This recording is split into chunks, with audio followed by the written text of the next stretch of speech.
with Harvard being the institution that it is, Doc, Mm-hmm. it represents a lot for a lot of people. It represents so much for America.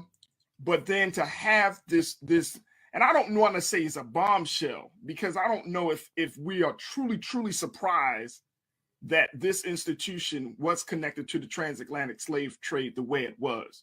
Right.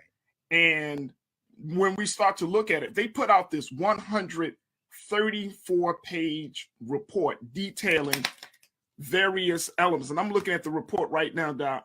Okay. I mean, they broke it down into various sections or chapters, rather. They have an introduction, slavery in New England and at Harvard, financial ties, Harvard and the slave economy. They have chapter 4, intellectual leadership, Harvard, slavery and its legacies before and after the Civil War. Chapter 5 is the long legacies of slavery, segregation, marginalization, and resistance.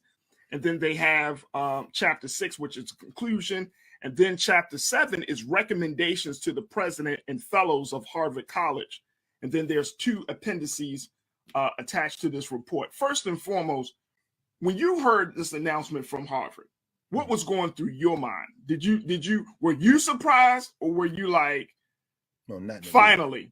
No, not in the least. Harvard had to get in the game.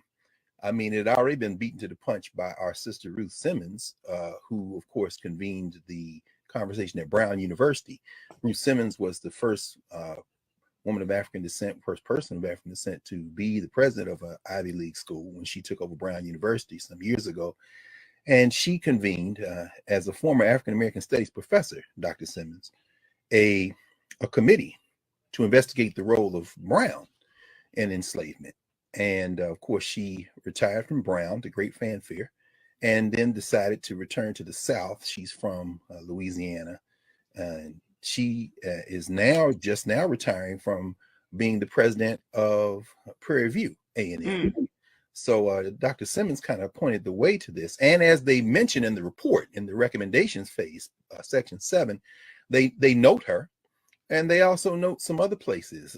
Princeton Theological Seminary, which is created a $27.6 million reparative endowment. Brown pledged $10 million. 10 was raised by private donors, and $8 million from the Brown Corporation. And we know that I'll quote Scott Galloway, professor at NYU, who calls these Ivy League schools and others who are Ivy adjacents, the Stanfords, the Universities of Chicago, basically the NYUs. They're basically hedge funds with who admit the children of the donors and a few other exceptional Negroes and others and burnish their brands. So Harvard was a little bit behind the curve. Georgetown had raised some money, and they're talking about descendants of those who were enslaved. They mentioned the University of Glasgow, in fact, in the Harvard report. So Harvard, of course, is Harvard, which means, oh, we can't let these other schools outdo us. So they are going to set aside $100 million in an endowed fund to basically engage in forms of, I don't know, they don't call it reparations. They wouldn't be that silly. That would get them on the hook. I'm sure their lawyers workshopped every line in what they wrote. But, you know, in the case of Brown, they put together some money for K-12 students in Providence, Rhode Island. They engaged in loan forgiveness for students, fellowships in terms of slavery studies. In terms of Harvard, and I know we're going to talk about this in a minute, finally.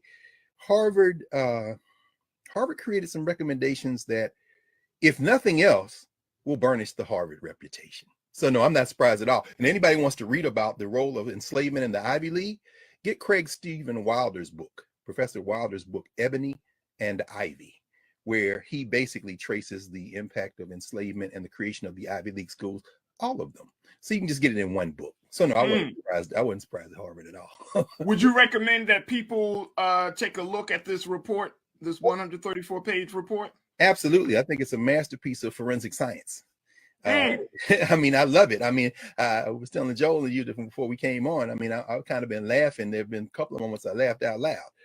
Not at the tragedy of enslavement, of course, because we, of course, are victims of that, ongoing victims in the afterlife, but laughing at the kind of aggrandizement of Harvard's resources.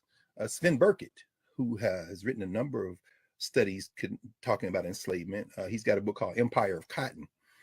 As it is noted, Burkett and his students, including undergraduate students, have been tracing some of this stuff for a very long time. And now, you know, in the wake of the reckoning of 2020, so-called, and of course, President Bacow in 2019 called this piece together, you know, Burkett plays a valuable role. And there's some top-notch scholars involved in the committee that was pulled together. Tamiko Brown-Nagin, who we've talked about before, you know, Professor Nagin at the dean of the Radcliffe Institute, professor of law at Harvard, who just wrote a great book on Constance Baker Motley, Evelyn Hammonds, Annette Gordon-Reed. I mean, there are a number of people, but again, reinforcing the Harvard brand. I started to say Howard, but we'll talk about that in a minute. Right. Little Sisters of the Poor Benefits Association, that is recommendation number 3, I think it is. Building partnerships is what they call it. But we'll talk about that with HBCUs. Right. So, folks, I would advise folks that are watching today, if you want to get a copy of the report, you can download it for free at legacyofslavery.harvard.edu /report. legacyofslavery.harvard.edu /report. And you can read the report for those who are interested, those who would like to see what Harvard has to say about their involvement with slavery. This is an opportunity for you to see it. Dr. Carr, when we look at this, $100 million, and my first thought was, well, where did they get this number from? First, even before the number, what was the impetus of even creating a committee?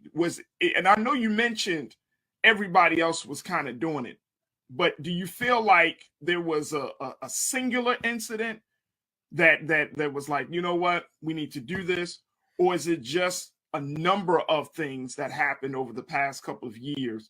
And you know, whether it's George Floyd, the killing of George Floyd, whether it's you know, all of those things, what do you think really got Harvard saying, okay, enough is enough, we got to say something?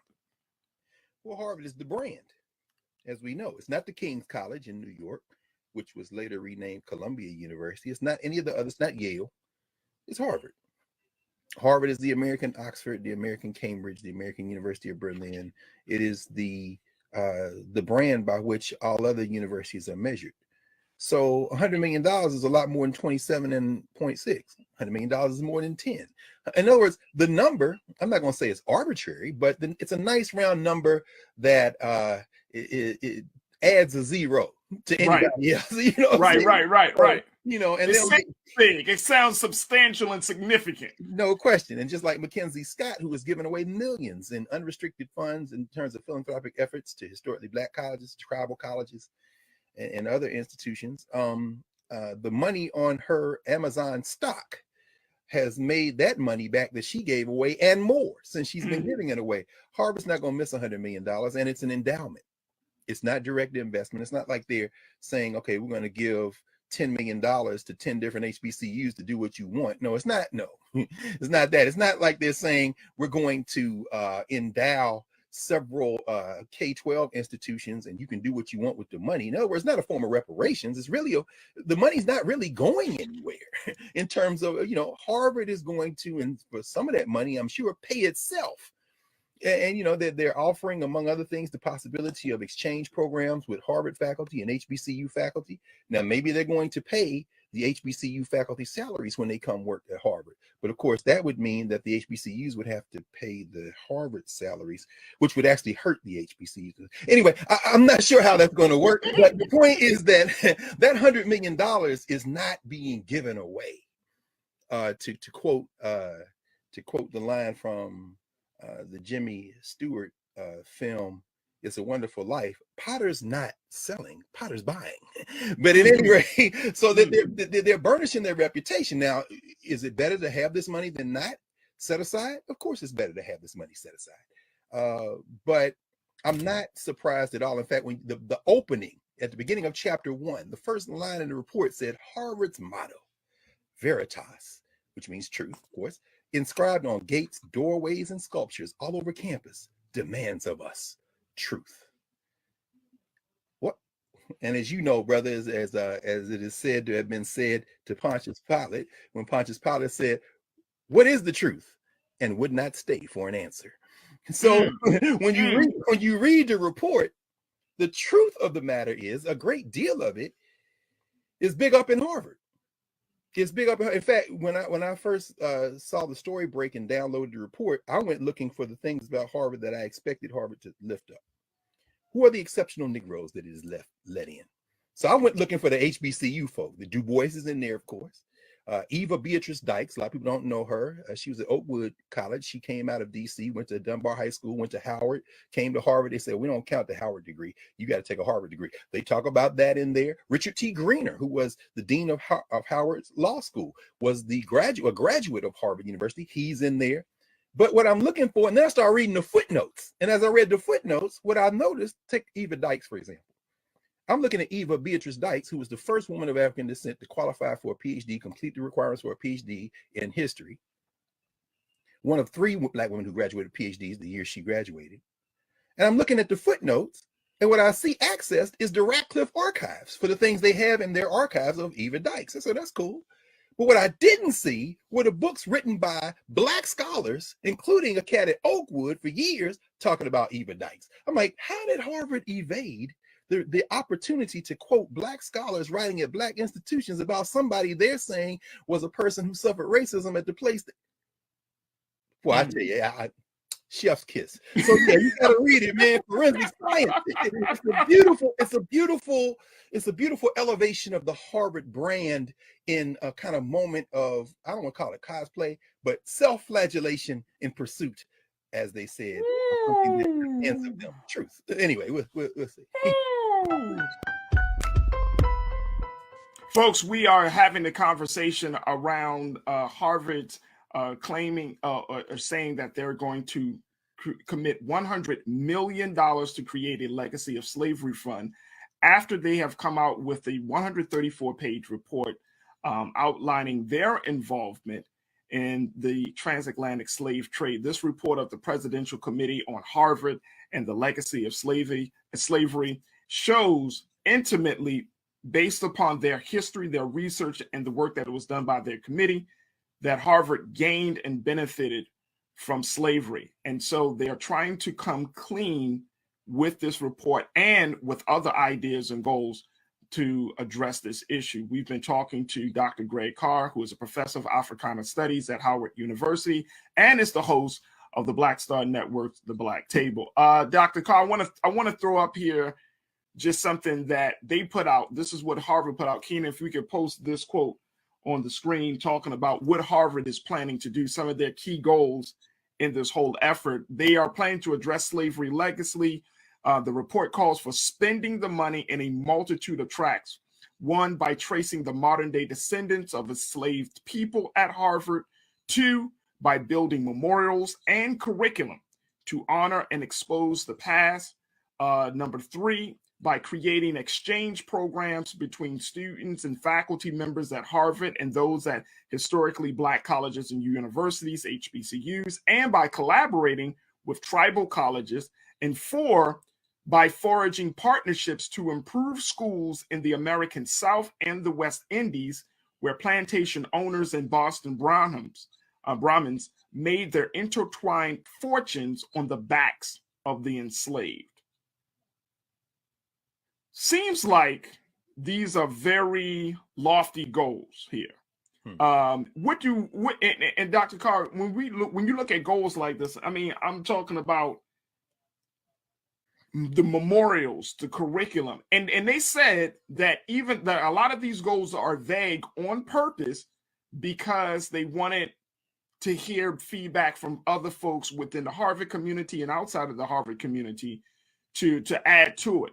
But do you think this is a good start? These four goals, is this a good start for us? It's a great start for Harvard. I don't think anybody should be applauded for confessing to a crime. Right, and that's fact. So I'm always wary when we celebrate having been abused when an abuser says I did it. That doesn't really change the relationship. Mm. And in reading through the recommendations, I understand they were intentionally vague. The direct descendants, I love this one. Let me read it again. It says, we further recommend that in recognition of its lineage, the university engage with these descendants through dialogue, programming, information sharing, relationship building, and educational support. Through such efforts, these descendants can recover their histories, blah, blah, blah. The last one there, educational support. So you're giving scholarships? Now, in the case of Georgetown, which offered assistance to those who are direct descendants of those who were enslaved under Georgetown's auspices, including several Africans who were actually sold to keep the university's doors open, those people still have to satisfy Georgetown's entrance requirements. So, we'll see. I mean, and that's just in terms of the people who can trace. Now, mind you, there is a lawsuit. Tamara Lauren is having a lawsuit because one of her ancestors is in that photograph collection that is at Harvard, that Harvard now claims that it owns. I mean, so they're in court about that. So you got a direct chance to do the right thing there. But let's move on quickly because I know we don't have a whole lot of time. The enduring partnerships thing was interesting. The visiting appointments between HBCU faculty and Harvard faculty, that's interesting. Okay, as I mentioned before, the other thing they said is maybe they're going to establish a Du Bois Scholar Exchange. So HBCU students, junior level and above, can come to Harvard, and Harvard students can go to HBCUs. Now, that kind of exchange program has existed for years among HBCUs and HWCUs. But here's what I found out at Howard in 22 years of teaching. There are several Ivy League schools who stopped doing it. Why? Because the Black students would spend a semester at Howard and say, yeah, we good. We're not going back. So they started transferring to the HBCU. Wow. So when I saw Harvard saying they want to establish this, my first question, and it's an open question, is, did you all have one before and then you stopped it? Because I know several schools in the Ivy League, which I won't name, and Ivy adjacents, who canceled doing it because the Black students were coming and staying. So again, there's nothing in this report that doesn't help Harvard. In fact, I mentioned this finally, Appendix 2, the note on process. They talk about all the things all the people they consulted, the librarians and things like that. They said they consulted librarians at several schools, including Howard, that digitized information for them. Well, that led me to this other question in number 3, enduring partnerships. They want to digitize collections at HBCUs to help them, what they call it, safeguard these materials. Safeguard? Really? They did. There's a partnership between Princeton and Harvard right now that is digitizing the records of the Black Teachers Association, Pre-Integration Teachers Association. It's being headed by 2 fine Black scholars, one at Princeton, one at Harvard. Again, I won't name them. Y'all can look it up for yourself.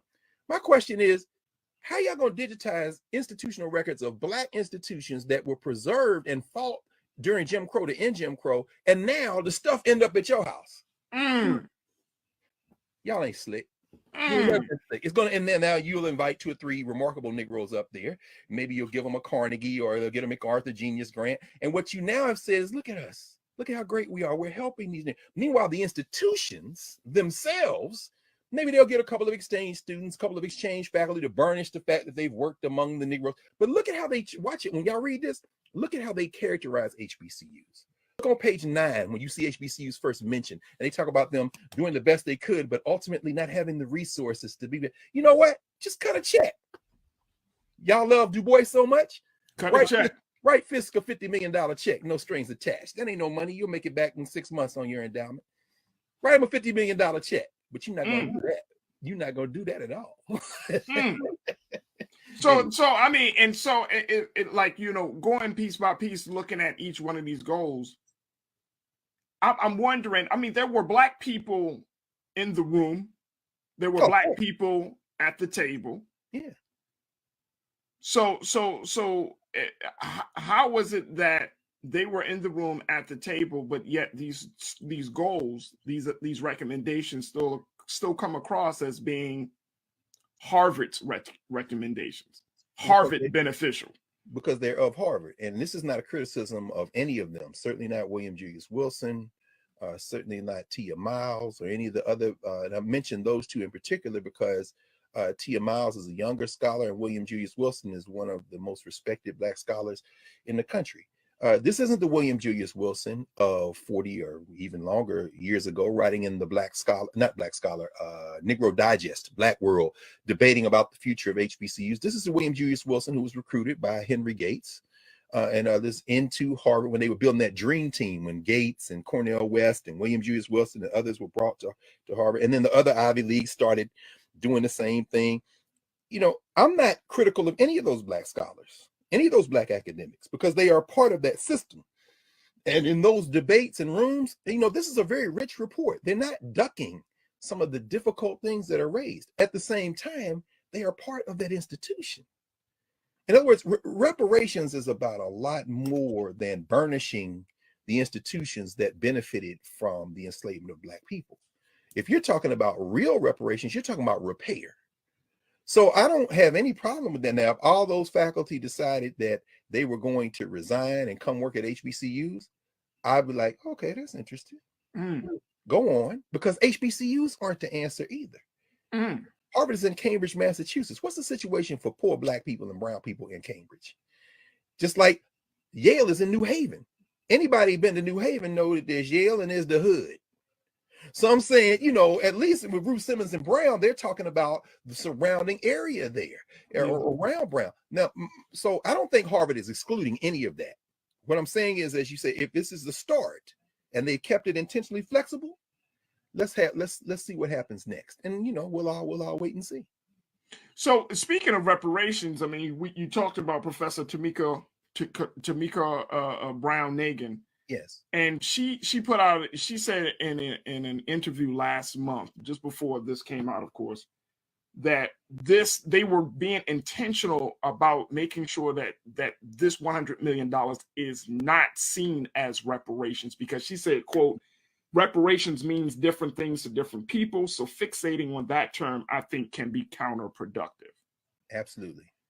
So do you think that was the right decision for them to not frame this as part of a reparations conversation?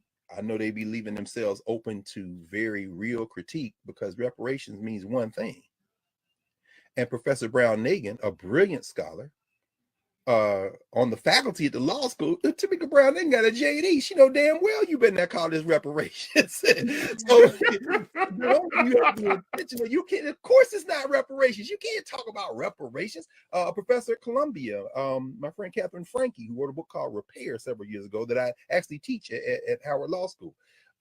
This is a white woman, radical scholar at the law school, to whom I've sent students. In fact, one of my best students, Brother Jalil Muhammad, he grew up in the Nation of Islam. Jalil is graduating from Columbia Law in a couple of weeks. Wow, I know Brother Jalil. You know Jalil. Jalil is my man. Wow. You know what I'm saying? Jalil is a brilliant scholar, and she's got him working on this reparations work. He's extending her work. What Catherine Frankie said is, my ancestors benefited from enslavement, even though I am not from people who were here.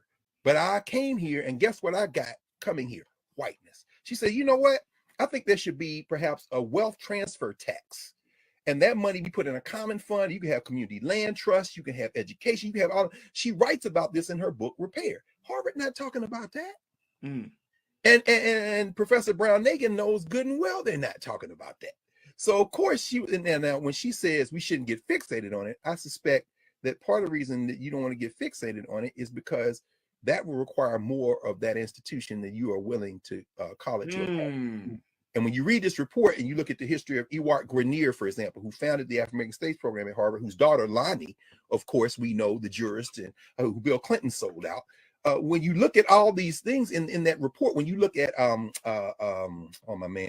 William Hastie, Charles Hamilton Houston, the people who Harvard produced, Eva Dykes, W.B. Du Bois, most of them, many of them in that group came out of HBCUs.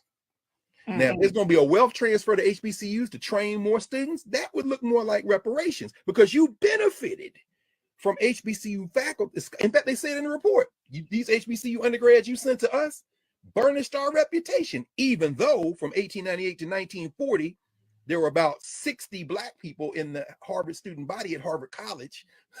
So the Negroes you did send here were superstars. And the Negroes who are there now are superstars and want to continue to shine in a firmament that they would not want to diminish by continuing to hold it to account in a way that might cost them their jobs. So I don't have no critique of them. They want to stay working on John Harvard's. I started calling it John Harvard's plan. Right. Anyway, but I mean, yeah, I'm not gonna call it John Harper's plantation. I'm not gonna call it. I'm not gonna, even though as they detail in the report, Right. that literal seal of the law school for years, that sheaf of wheat in the middle was a gesture toward the enslaved plantations, out of which they got their donations and their profits and their investment returns on investment for loans. Oh, they detail it beautifully in the report. What you gonna do about it? We're gonna set up a fund and talk about it. That's and see, Doc, and Dr. Carr, that's what I was thinking. I was like, I'm still not hearing. Give me the substance. You know what I'm saying? I feel like we're getting the appetizer, but we're not at the main course right now.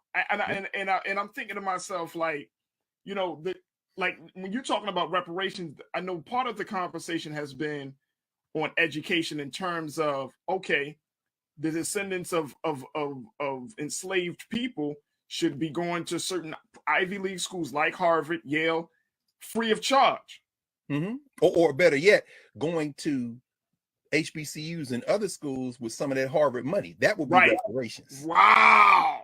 See, but how's it repaired when you basically, in fact, the last thing they write in the conclusion is much remains to be done as we seek to live up to our highest ideals. But by undertaking these endeavors in good faith and with a commitment to meaningful action, the university imbues Veritas with new meaning and renews its commitment to excellence. Wait a minute, is that the same commitment to excellence you had when them enslaved Africans was working on the? Come on. So what you talking about? No. And and Dr. Carr, explain this to me, because you've been in academia for years. You understand the dynamics, you understand the power players, you understand how everything works out. Sure. Some of it. What you say some of it, but when we look at this situation, I mean, like, HBCUs are struggling. HBCUs in this country are struggling. They're still trying to make ends meet, right? Whether you're talking about Morgan, Howard, any HBCU, they're struggling. We're still petitioning. I'm gonna use that term lightly. The government for more assistance.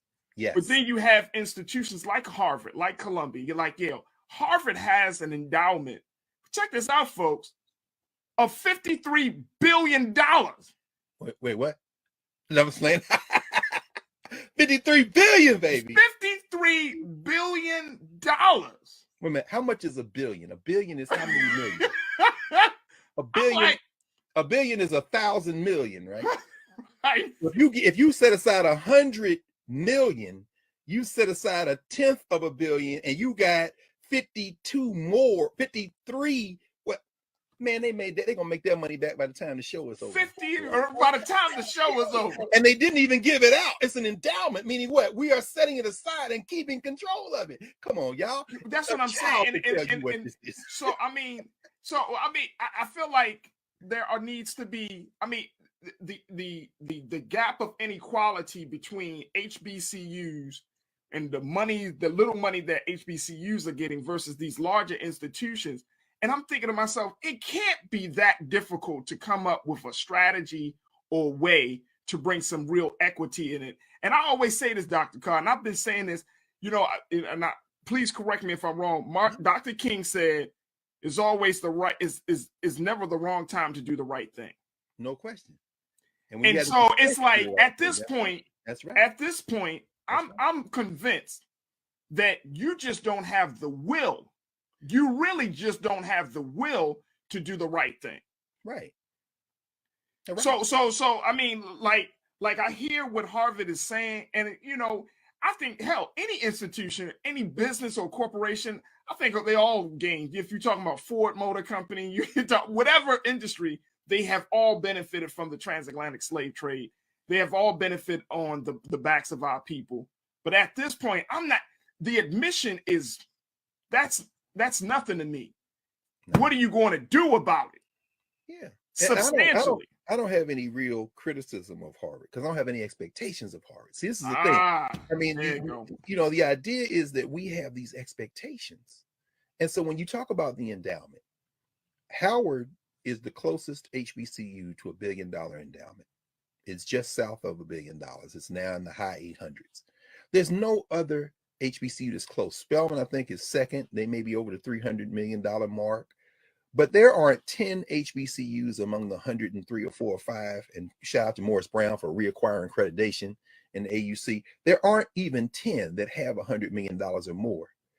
And Harvard's sitting on 53 plus and making money every day with investments that speak to their participation in predatory lending, capitalism, this kind of thing. And in the report, they talk about the challenges Black students and others have made to how they invest their money. But, you know, again, I don't have any criticism. I'm glad that this report came out. I think it sets a model and a template for this, for how to understand how higher education works at that level. Yeah. But I do think, though, finally, Faraji, that our challenge, and you've covered this extensively, brother, in the culture over the time that you've been on the air, it involves the least of these: forgiving student debt, lowering tuition costs, addressing K-12. And what Harvard has said in this report is we want to help with all of those things by sourcing our Harvard scholars that have analyzed this material. And yeah, okay, so you're going to burnish yourself for writing new reports on K-12 education and interface with school districts. You're going to do that for free now, right? Okay, or better yet, you're going to go in these school districts with your brilliant analysis of the Harvard School, Graduate School of Education, and you're going to help them acquire the similar type of brilliant analysis, and then you're going to get out of their way, right? You're going to show up without the Harvard brand, right? Hell no, you're not going to do that because you want credit for it. And as you said, I mean, one thing about virtue signaling is key. It's got to be Harvard that does this. So yeah, nah. So I guess that leads us to the next question. I mean, since you don't have any expectations, should we even have a discussion about accountability, holding them accountable? Yeah. I mean, that's recommendation number 7, ensure institutional accountability. Dr. Carr, you a trip, brother. No, they are, man, but this is what I love. They say they're going to set up an accountability institutional apparatus. You can't do that. Sure you can. No, you can't, Dr. Carr. Look, it's like, hey, Doc, hey, look, brother, it's like when the police department, exactly, when the police department has, and we're gonna talk about this today on the show. The police department whipping our ass, right? Faraji, and then be like, we're gonna have our internal affairs investigate. Yes, sir. You are a national treasure, brother. That's when you put it. You put it exact. That is the perfect analogy, brother. Like, how you gonna investigate yourself, brother? Well, or maybe you wait 20 or 30 years, and you go get the people who wrote The Wire, and you make an HBO series on corrupt cops and pay yourself again. Hey, wait a minute! They came back to your hometown to make another show about dirty cops. And get some awards.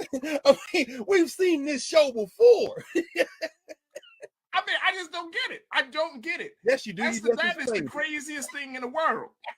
I don't get it. How do you investigate yourself? Brother. And then you're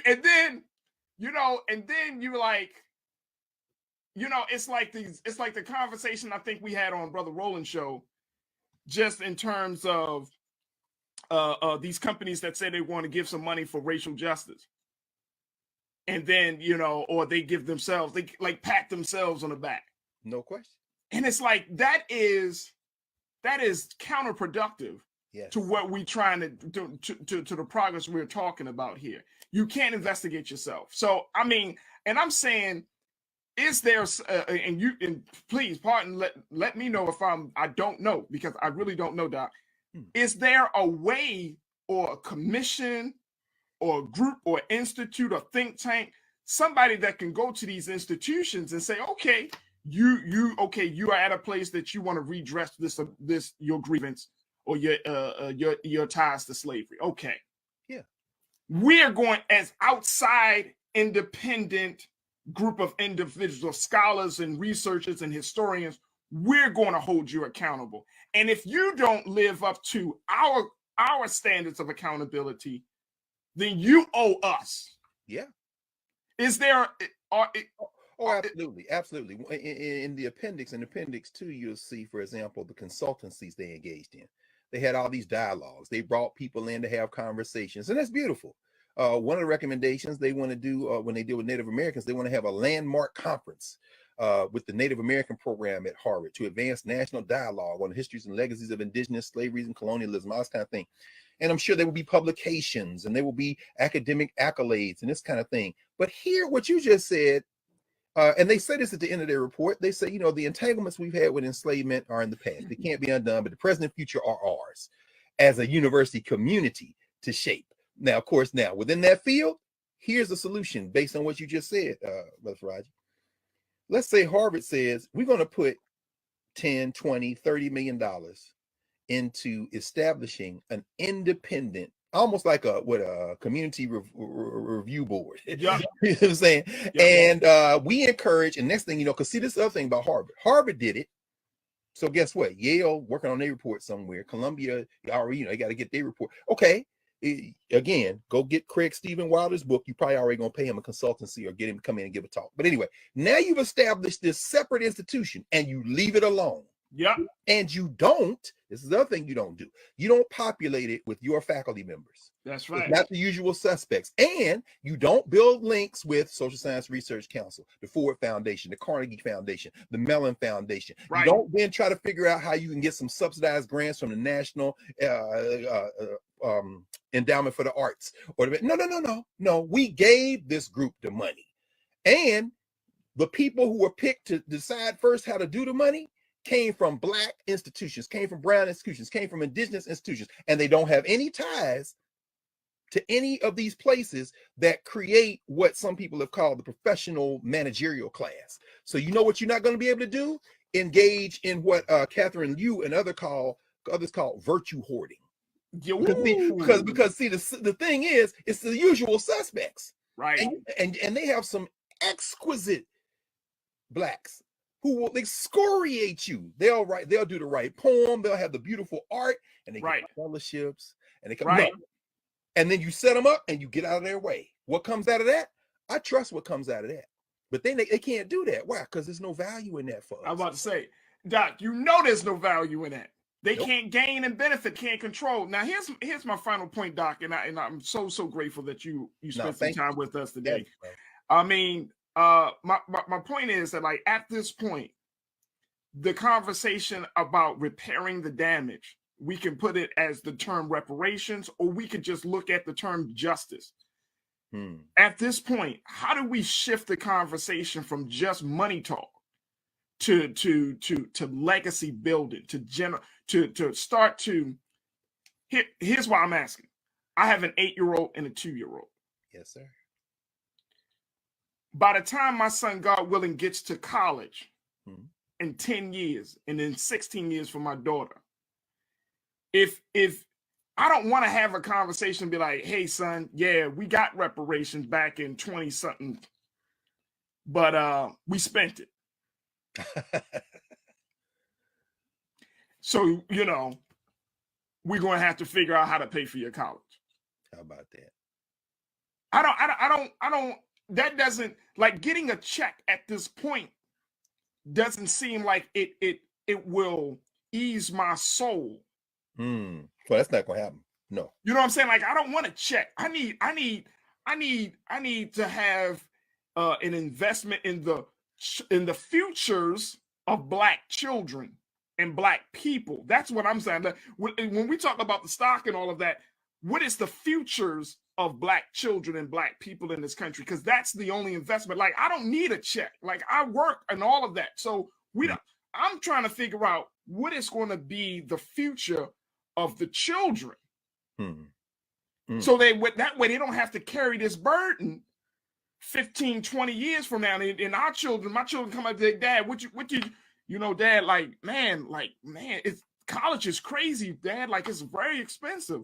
I thought y'all talked about that 10, 15 years ago. We did, son, but a lot of Black people just wanted to check. How about that? Yeah, that's tough, Raji. I think, and Frankie writes about this in her book, Repair. Wealth transfer, first of all, public dollars are our dollars. We pay taxes. And so policy making in terms of how to spend public dollars, if Harvard wants to make a dent, and I'm not saying they won't, again, I'm saying this is an opportunity. Use Harvard's clout, use the number of Harvard graduates who are in public policy making at the state, federal, and local levels to engage in resource investment in these communities that are suffering. Use your cultural capital, the one you burnish so much, to intervene there. Now, when you're talking about self-repair, of course, we can't look outside for that. And so we're having a conversation in the Black Star Network in part because, Brother Roland and all of us, are saying, let us support our own. This becomes a threat to the hierarchy because while we're having this conversation, I'm sure this Harvard report is going to be discussed on white-facing media, and they're going to have some experts in there, and they're going to blah, blah, blah, and it's going to be a very different conversation. Why? Because it's burnishing those places. I'm not against the check. I think everybody should get a check, but I also think that can't be the objective, as you said. What we need to engage in terms of reparations transcends even the United States of America. If you're going to reimagine the country we live in and the world we live in, it's going to require a different look at the way we even think about each other. And I do not see that in the Harvard report, nor would I expect to see it in the Harvard report. No. Harvard's going to remain Harvard. Right. You see. And hey, be Harvard. But my question is, what's Tuskegee going to do? What's the legislature going to do in Louisiana for Southern and Grambling?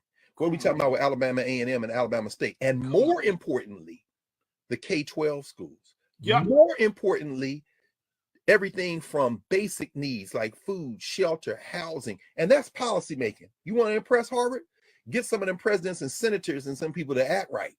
Right. And we'll hand and on the ground and give us the resources. I think that's the kind of thing we have to do. Yeah, I mean, at this point, Doc, I'm like, I want it all. Yeah, I want the money. I want land. I want educational equity. I want it all. Because now it's becoming more and more insulting and a slap in the face of us. Like, you got all these institutions that recognize that they have gained and benefited from slavery. Therefore, they've gained and benefited from our ignorance up to this present day. Yes. You can say that. You can, oh, yes. No, I want it all. Yes. I want, and there should be no compromise because the United States government, these institutions, corporations, they have made us and conditioned us to believe that we were gaining something, and we're in some cases, some of the worse than we were 50, 60, 70 years ago. Of course. But so I want it all. I don't want no compromise. It's like, nah, bro, we can get a check. Well, I mean, let's get an acre of land for each family. You know what I'm saying? Let's make sure our children go to school for free. Like, I want it all. Yes. Well, that's tough, Roger, because I think what that requires then is a facing that we're not going to get that by behaving the way we've been behaving. The only way we made progress in any moment in world history is when the people who are being taken advantage of say, that's it, you're not taking advantage of me anymore. So when you say that, of course, I think about the fact that again, Martin Luther King is evoked.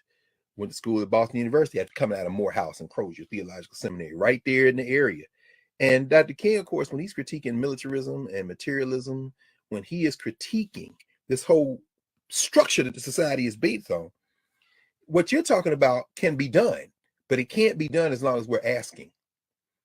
We have to turn away. One of the reasons Harvard almost has to write a report like this, and the other schools have to do it, is because people are increasingly turning away from those institutions. Yeah, as well they should. Yeah. So it's like, wait.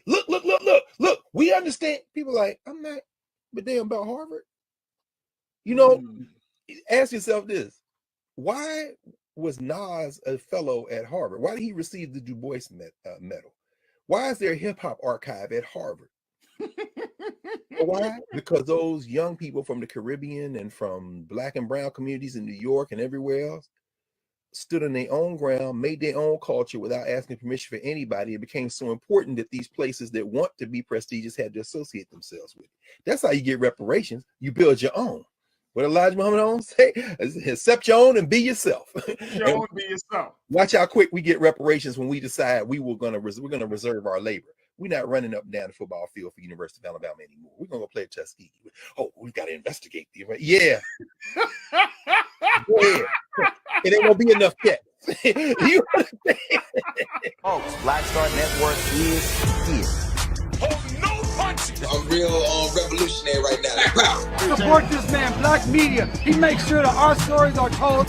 Thank you for being the voice of Black America, Roland. Stay black. I love y'all. All momentum we have now, we have to keep this going. The video looks phenomenal. See, this difference between Black Star Network and Black-owned media and something like CNN. You can't be Black-owned media and be scared. It's time to be smart. Bring your eyeballs home. You dig?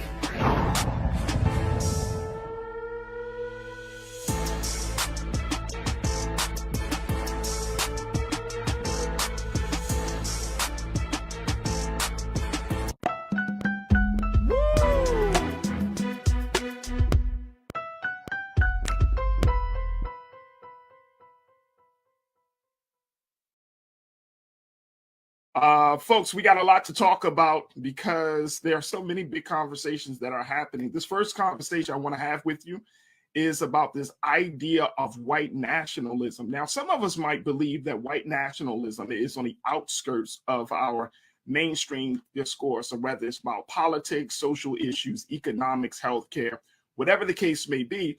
We have been conditioned to believe that white nationalism is out there and we are over here.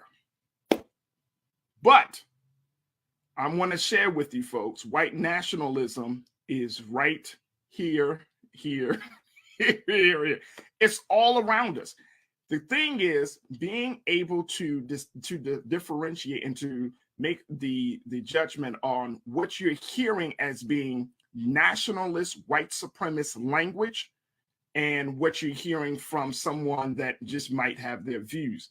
And this is one of the big things that we wanted to talk about today, because there is a growing number of people, not just random people, not just any old Joe or any old Jane, or no. There's a growing number of people in power that are espousing white nationalist, white supremacist thought. And they're doing it on major platforms. Now, some of you might say, oh, President Donald Trump, he's one of the big ones. Yes, he is. But then there are others who may not, who unlike the president, are always in the mainstream. One of them being Tucker Carlson. Yeah. One of them being Sean Hannity. Yeah. And so many other people, including even those that work in our government. And so we wanted to talk about this growing trend, how white nationalism is really has become very, very mainstream in this day and time. I am joined by my brother. I'm always happy to have him. He gives us great insight. He is a diversity, inclusion, and equity specialist, and he's joining us for this conversation. One of our culture crew members, Brother Shinedu Wakwafor. Shinedu, thank you so much, brother, for joining us. How are you today? Thank you for having me, Faraji. I'm glad to be here and happy belated. Thank you, brother. Thank you. Let's talk a little bit about what is going on right now with this larger idea of white nationalism, because people don't think that it's actually so ingrained in our society and in our, lexicon, the national lexicon of policy, of social issues, of culture issues, all of those things. People tend to believe, oh man, it's not here. Especially, I live in an urban area. White nationals live in the rural woods, in the woods of West Virginia. Or they live in Pennsylvania. They're not coming to Chicago. They're not in Los Angeles. They're not in Detroit or Baltimore. No. But the thought, and the thing is, Shinedu, you know this and I know this, it's not KKK like we've seen in the early part of the 1900s. It's cloaked in a very, very different vernacular. And what we're seeing right now is something that I think is very, very fascinating. And here's the reason why we wanted to have this conversation. USA Today, they did this story about a Border Patrol agent who goes by the name of Brandon Judd. Now, Brandon Judd he's a Border Patrol agent, but he's also president of the National Border Patrol Council, which is a union representing more than 18,000 Border Patrol agents. He had a conversation on Fox News by an anchor named Bill Hemmer.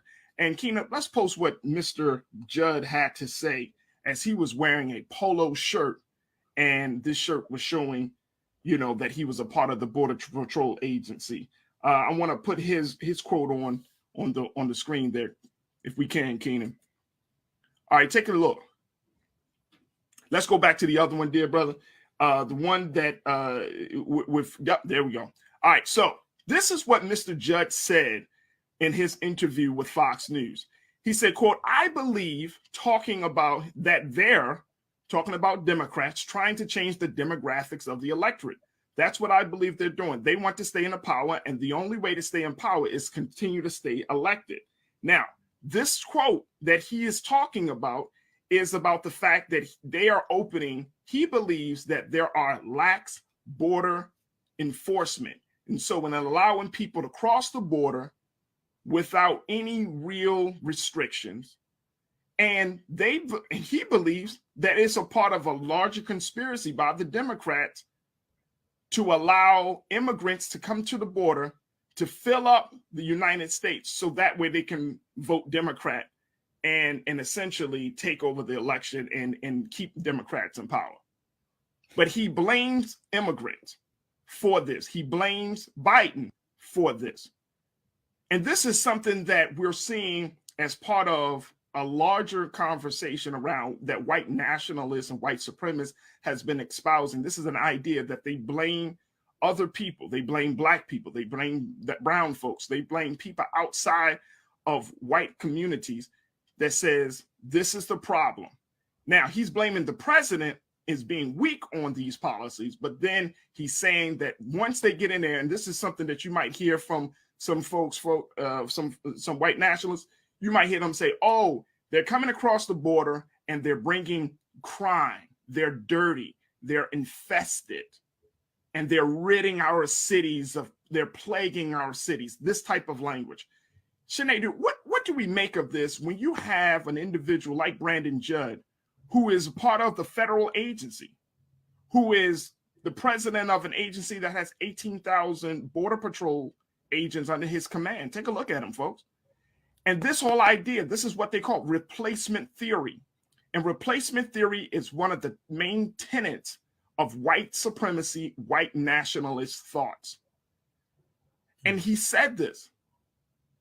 This is not unusual because we also know that if outside of border patrols, you have police officers that have espoused certain these type of views in dealing with black people and dealing with diverse communities. What do you make of this, bro? Well, you started by saying, even though you may not see the white supremacy in cities like Baltimore, Philadelphia, you do, but you see them in policy. You don't see them in person. What I make of this statement by Mr. Judd is, it's just funny, especially when you realize that when it comes to white supremacy, a lot of those folks who espouse the idea of white supremacy are not even aware that the foreign people that they hate create a system that they benefit from. You brought up Donald Trump, our once presidents. I think Sonny Halston likes to say twice impeached and disgraced, because that's what he is. He was somebody who had an issue with China and this and immigration, but then you looked at the back of his ties and we saw where they were made. When you look at some of the things that are keeping our country going is because of the power of immigrants, whether it be in the state of Maryland, where we have a program where we allow some immigrants to come over the summertime to pick the crabs or get the seafood that we all end up enjoying during the ending analysis of it all. And that's the problem with white supremacy. They love the benefit of immigrants, but they don't like the immigrants themselves. And then when you think about border control, the word border, in my opinion, has always been an arbitrary term. Whoever's drawing the line says that this is the border and this is that and that and that. I just think, and I hate to say it, I just think that it goes back to what, rest her soul, Dr. Frances Cress Welsing said many, many years ago. Their race is getting smaller in number. Statistics has shown that. And I think this hysteria with the white race, thinking that it's the black people, the brown people coming to attack them. See, when you're guilty, you think the other folk are going to do to you what you tried to do to them, and that's never been the case. And it's this fear of annihilation. It's just been proven. It's the fear that their race, their time, not only in power, but their time on top is just coming to an end, which when you look at the statistical data that says that I think by 2040 or 2050, that white folks in this country will be a minority. They don't know what to do. So we're in this unique position. You started off your remarks, Sinead, saying it's not on the outskirts, it's not on the fringe, it's right there, right? It's like cloaked in political rhetoric. Mm-hmm. And I agree with you in that regard, because the dog whistles, the euphemisms that's often used, right? Whether we're talking about from Donald Trump, whether we're talking about from Marjorie Taylor Greene, right? I mean, here's a woman that recently spoke at a white supremacist convention, give the whole speech, right? And then there are people are like, well, and she tries to defend, like, you know, I'm a representative, I'm working for Congress, blah, blah, blah. And it's like, if you were a representative of the American people, why would you align yourself being on the agenda, you know, getting time to speak to that group, knowing that optics, the power of optics, right?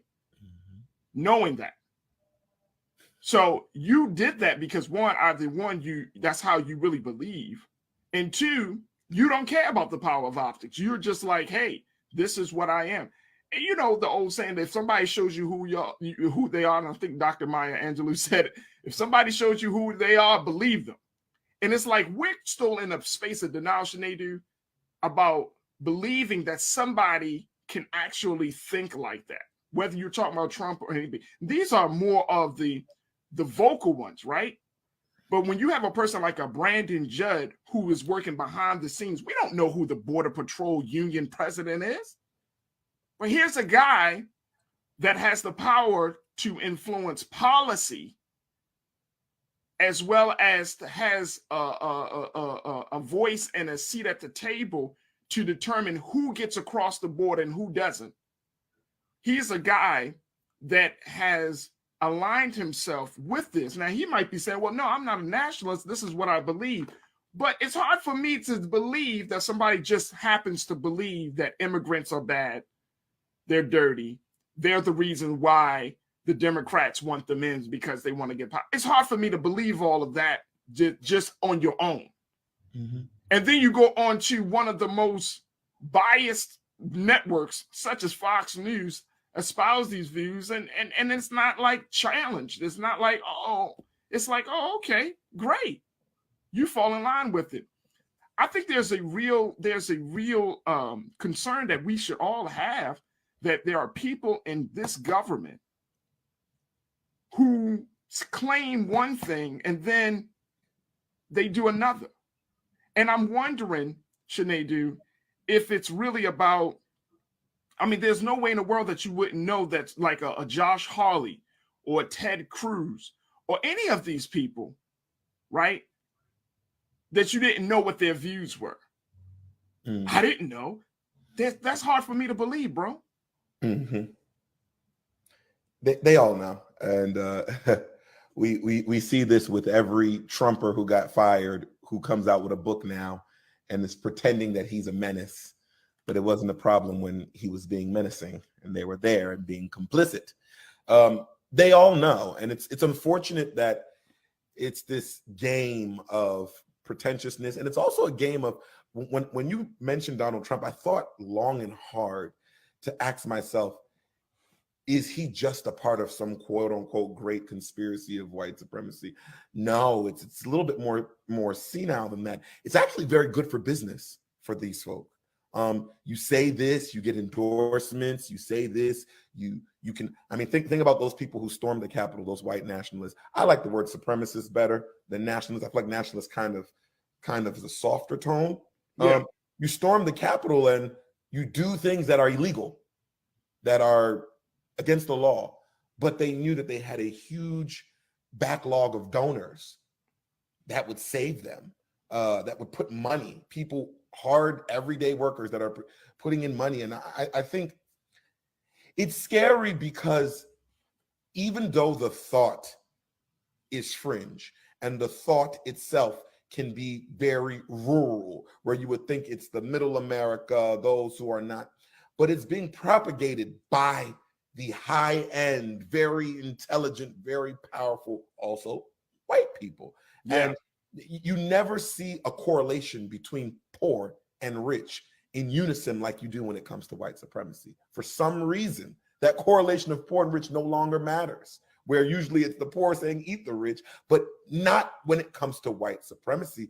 And I think when you think of this nation being a great nation, this nation and those who participate or benefit from white supremacy, they've never made any type of penance towards what they did or what they are doing.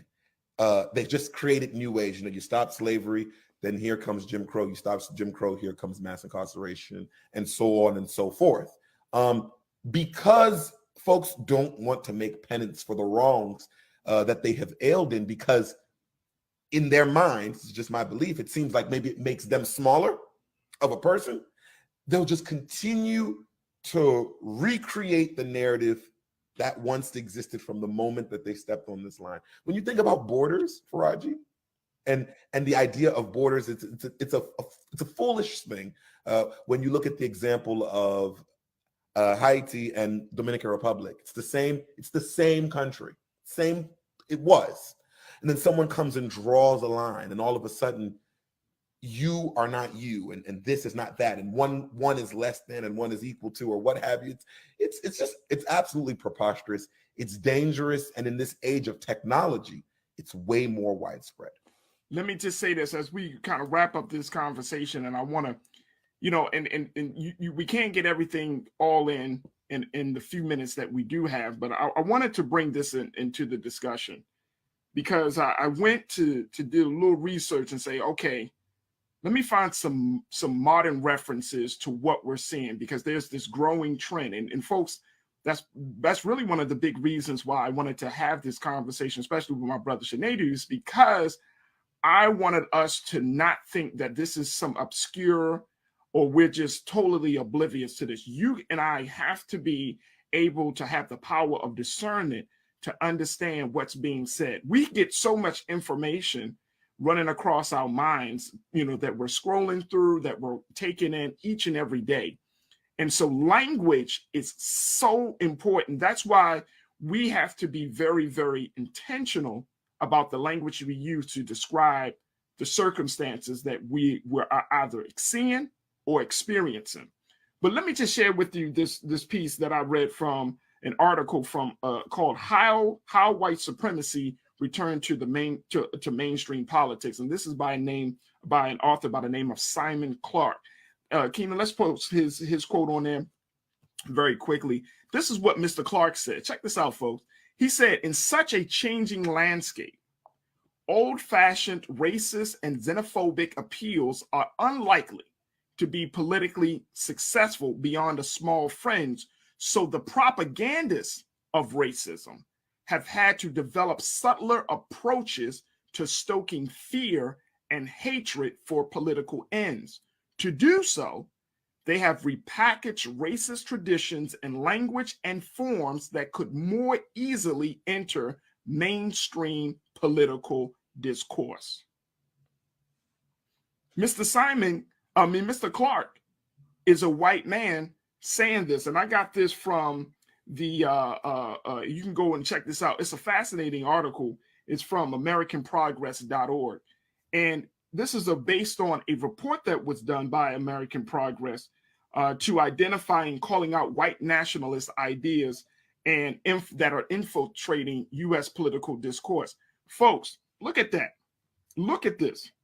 That we're in that time, and I'm wondering if those ideas become mainstream, the work that you're doing, diversity, equity, inclusion, how do you counter that force to make sure that there is some disruption of some of those ideas, or there is some debunking of some of those ideas? Because, you know, some of our people, we're so tipsy, we're so ripped up, and we turned around, and up is down and down is up.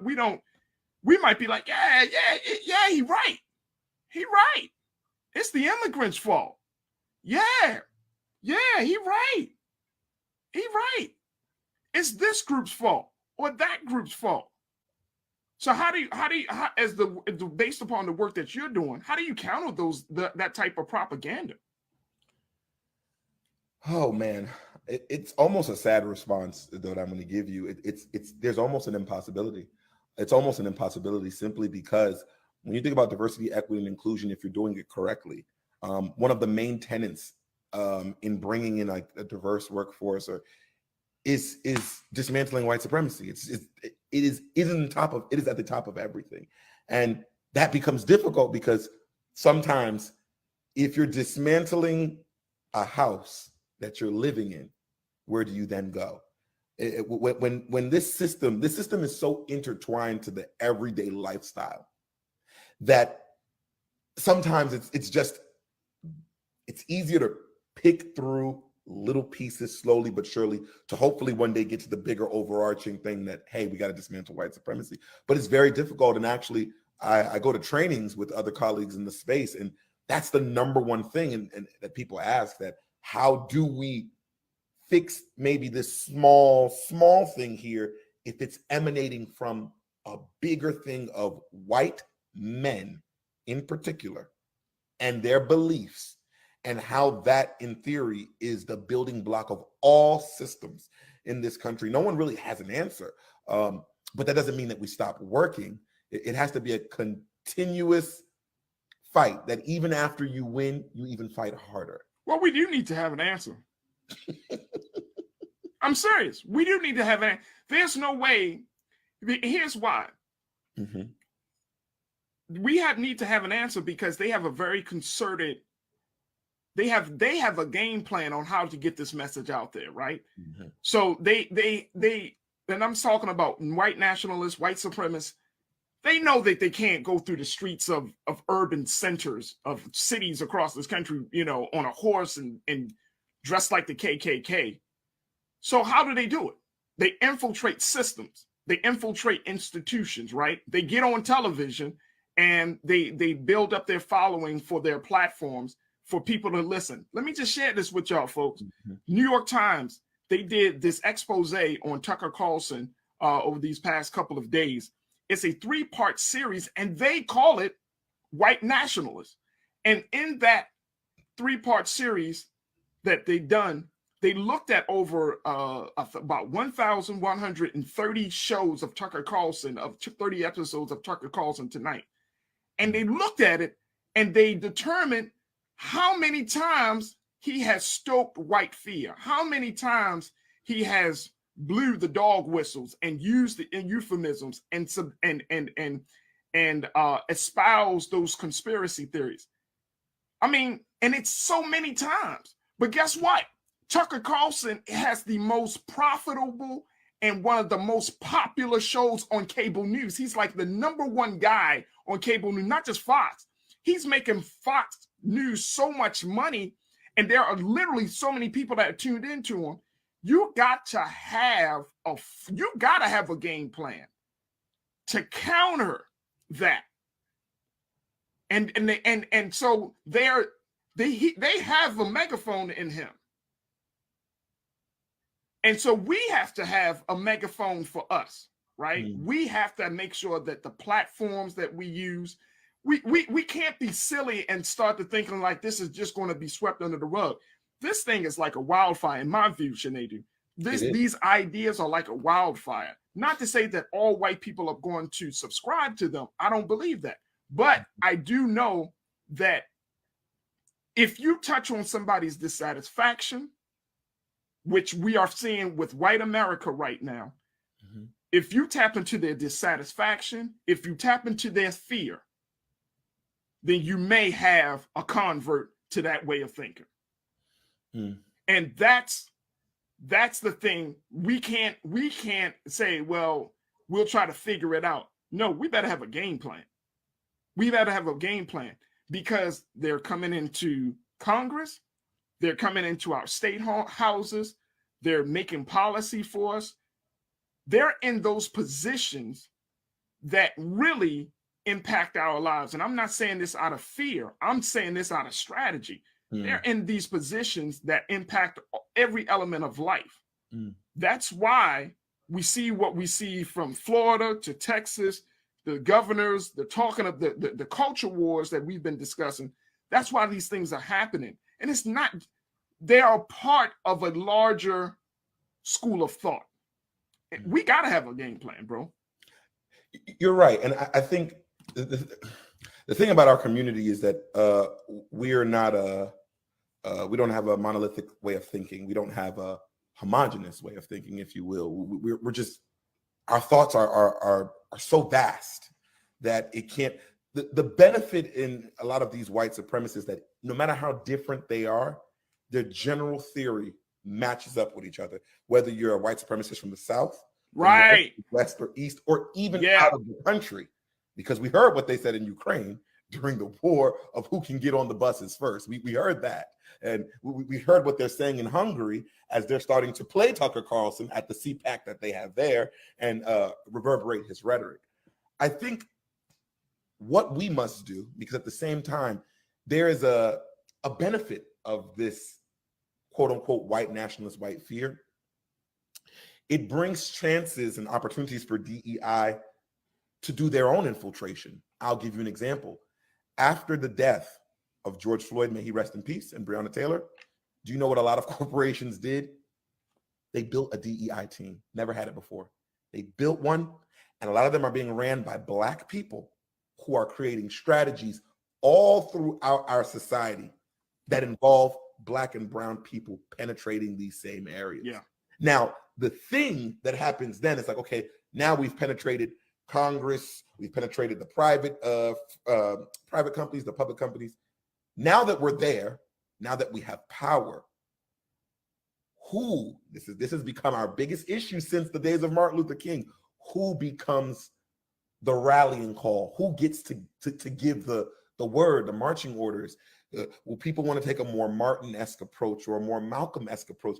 And that's where it becomes difficult, because the trail, if you will, or the journey to Black folk saving ourselves or staying alive or staying connected, it comes from a vast array of folk who believe that it shouldn't just be an A or B approach. It should be an A through Z. It should be different ideas and different ideals. And that's where it becomes really complicated, because when so many people are saying so many different things, it's so many different factions running around themselves. And I think that is where we are. And look, as we're having this conversation, it just goes to show you how on time we are with even having this conversation. Folks, breaking news out of CNN, where Representative Marjorie Taylor Greene, it was decided upon by a state judge down in Georgia. Folks in Georgia, y'all got to listen up on this.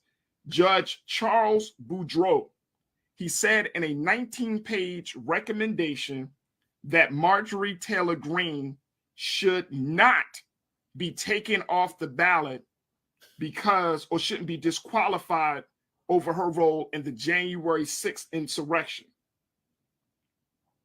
This is what the judge, now look at his reasoning. In his 19-page recommendation, he said, quote, the challengers have produced insufficient evidence to show that Representative Greene engaged in that insurrection after she took the oath of office on January 3rd, 2021. The recommendation will now be taken up by the Georgia Secretary of State, Brad Raffensperger. This is a Republican. This is the same guy who Donald Trump said you should try to find the votes for me down in Georgia. Y'all remember that? It's, and according to CNN, it's possible but highly unlikely that Raffensperger will overrule the judge's recommendation and disqualify Greene on her own. Look at this. Look at this real quick, folks. There were groups, advocacy groups, legal analysts, scholars, folks, and community leaders that said she needs to be off the ballot. She's just doing too much. And this judge says she will not be disqualified. She shouldn't be disqualified because she was not engaged. She may not have been engaged, but did she create the winds by which January 6th could take place? Y'all remember, I wish we had enough time right now, but there was a picture of Josh Hawley, a And Josh Hawley was there. It was a picture as he was walking out. All this mayhem is happening from January 6th. He walking out with his fist in the air. Y'all remember this? I don't know if some of you may have seen this picture. He walking out with his fist in the air like he's in solidarity. This is what's happening. White nationalism becoming. Now look, again, he said insufficient evidence. But if you look at the record of Marjorie Taylor Greene, how is it insufficient? Everything she's a believer in some of these conspiracy theories, like the replacement theory. She believed that the election was stolen. All of these things. But she should not be disqualified from the ballot. And this might be, I'm going to say it, this might be one of the ways that they keep Trump on the ballot for 2024.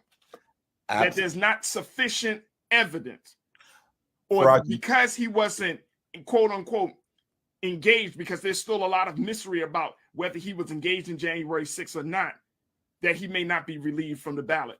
This is the stuff I'm talking about, folks. So I'm saying that because this is the place we're in America, and we have to be very intentional and cognizant, and most importantly, we got to be willing to fight to figure out how we're going to move forward in this country, because these forces are coming at us. If they're judges, if they're council people, if they're state representatives, and if they're presidents, then we got to have a game plan. Faraji, it's interesting that when you were reading that and explaining what has happened, that connection, that continuation, the only thing I could think about was how when Barack Obama was running, how they made it a huge deal that he had any connections with the Honorable Minister Louis Farrakhan and Jeremiah Wright. Right. Where he had to repudiate these two human beings as if they were the bane of existence in this world. And how these two gentlemen have never did a national insurrection, has never led people to say hang the president or nothing of that nature, but just the idea that Barack Obama could be associated in any way with two Black influential leaders could have caused him his presidency. It just shows that at the very end of the day, this white nationalism thing is so powerful that even the white folk, quote unquote, who may seem like they want to help, at the very end of the day, their plan is not Democratic or Republican. It's white, irregardless of anything else. And it's very dangerous. And you're right, Faraji, that is exactly how they would put Trump on. And once it works, this is the thing that we're noticing. Once it works, everybody else does it. You saw it in Florida with the Don't Say Gay bill. Once they got that, all the other states that align in that, like you said, it's a strategy. It really is a strategy. And people don't like hearing this as a solution, but that is why we have to vote. And then after we vote, you hold those people who are elected to represent you the same way you hold your kid that you send to an HBCU to represent your family and represent the culture. You got to do it, because that's the way this game that they're playing, that they wrote back when we were 3/5 of a person, that's how you win this game. Yeah.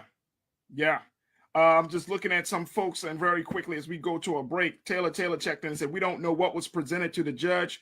We are all watching this mess. A judge has to go by his paperwork. So that goes back to the legal complaint being insufficient.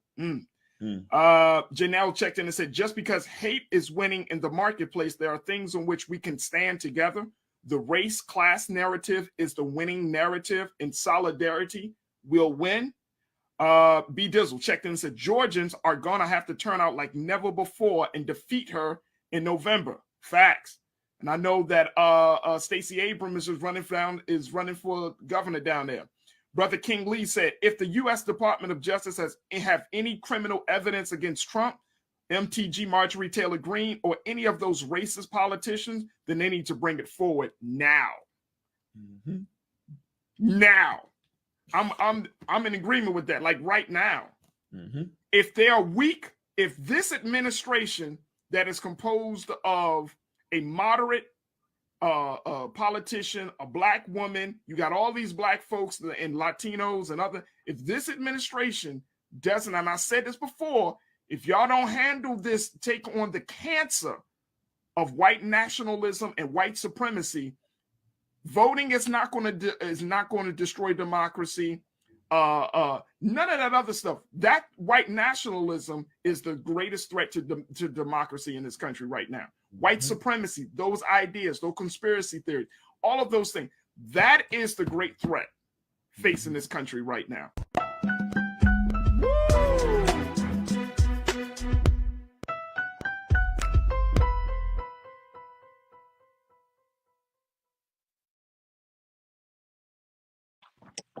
Folks, the streaming giant Netflix seems to be struggling right now.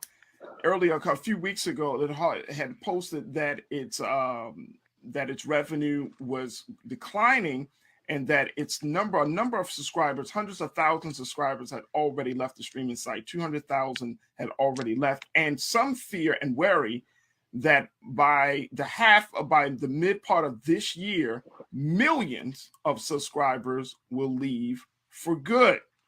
Now that puts the streaming giant in a very, very precarious position, hoping that they can save their platform. Netflix is also facing licensing issues with some of their hit shows, including Friends, Paw Patrol, and other shows along with that. Now, that is happening. And then on the inside of Netflix, it was just reported, folks, that Netflix has slashed or cut a number of high-profile culture and entertainment journalists from its staff, mostly women of color, Black women, Latino women, and Asian women. The disappointment comes in the fact that there has already been a number of issues that Netflix faced in terms of diversifying its workforce. And now with this recent cuts of jobs from its To Doom website, which takes fans behind the screen, many are asking the question, is this going to be the end of the streaming giant as we know it? Here to talk a little bit about this is my culture crew. We got Jules P., who is a hip hop artist and activist.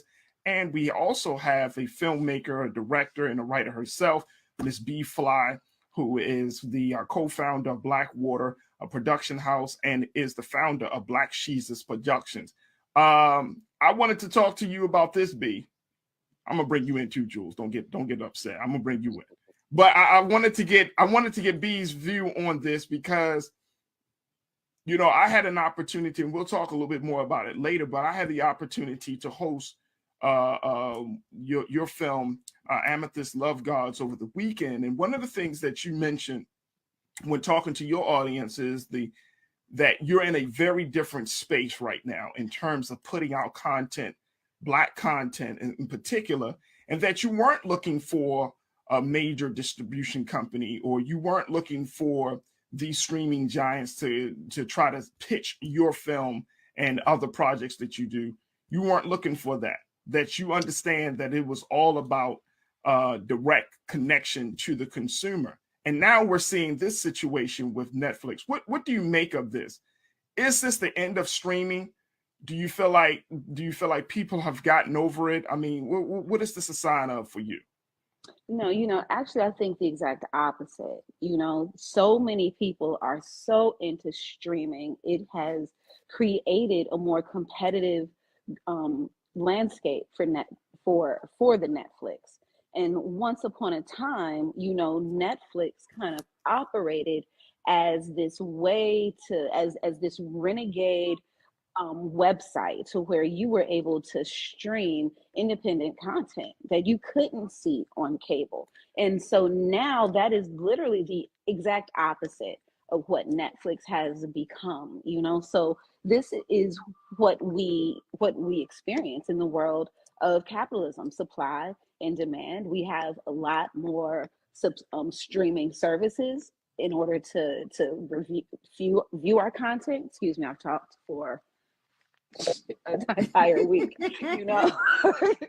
And so this really is sign of the time and sign of a very good job that we are doing when it comes to bringing more content to more people directly without needing to go towards one outlet for distribution. And so now Netflix is suffering because there are so many outlets that we're able to stream our content on. And so unfortunately, they are still making some very wrong decisions at their table. And unfortunately,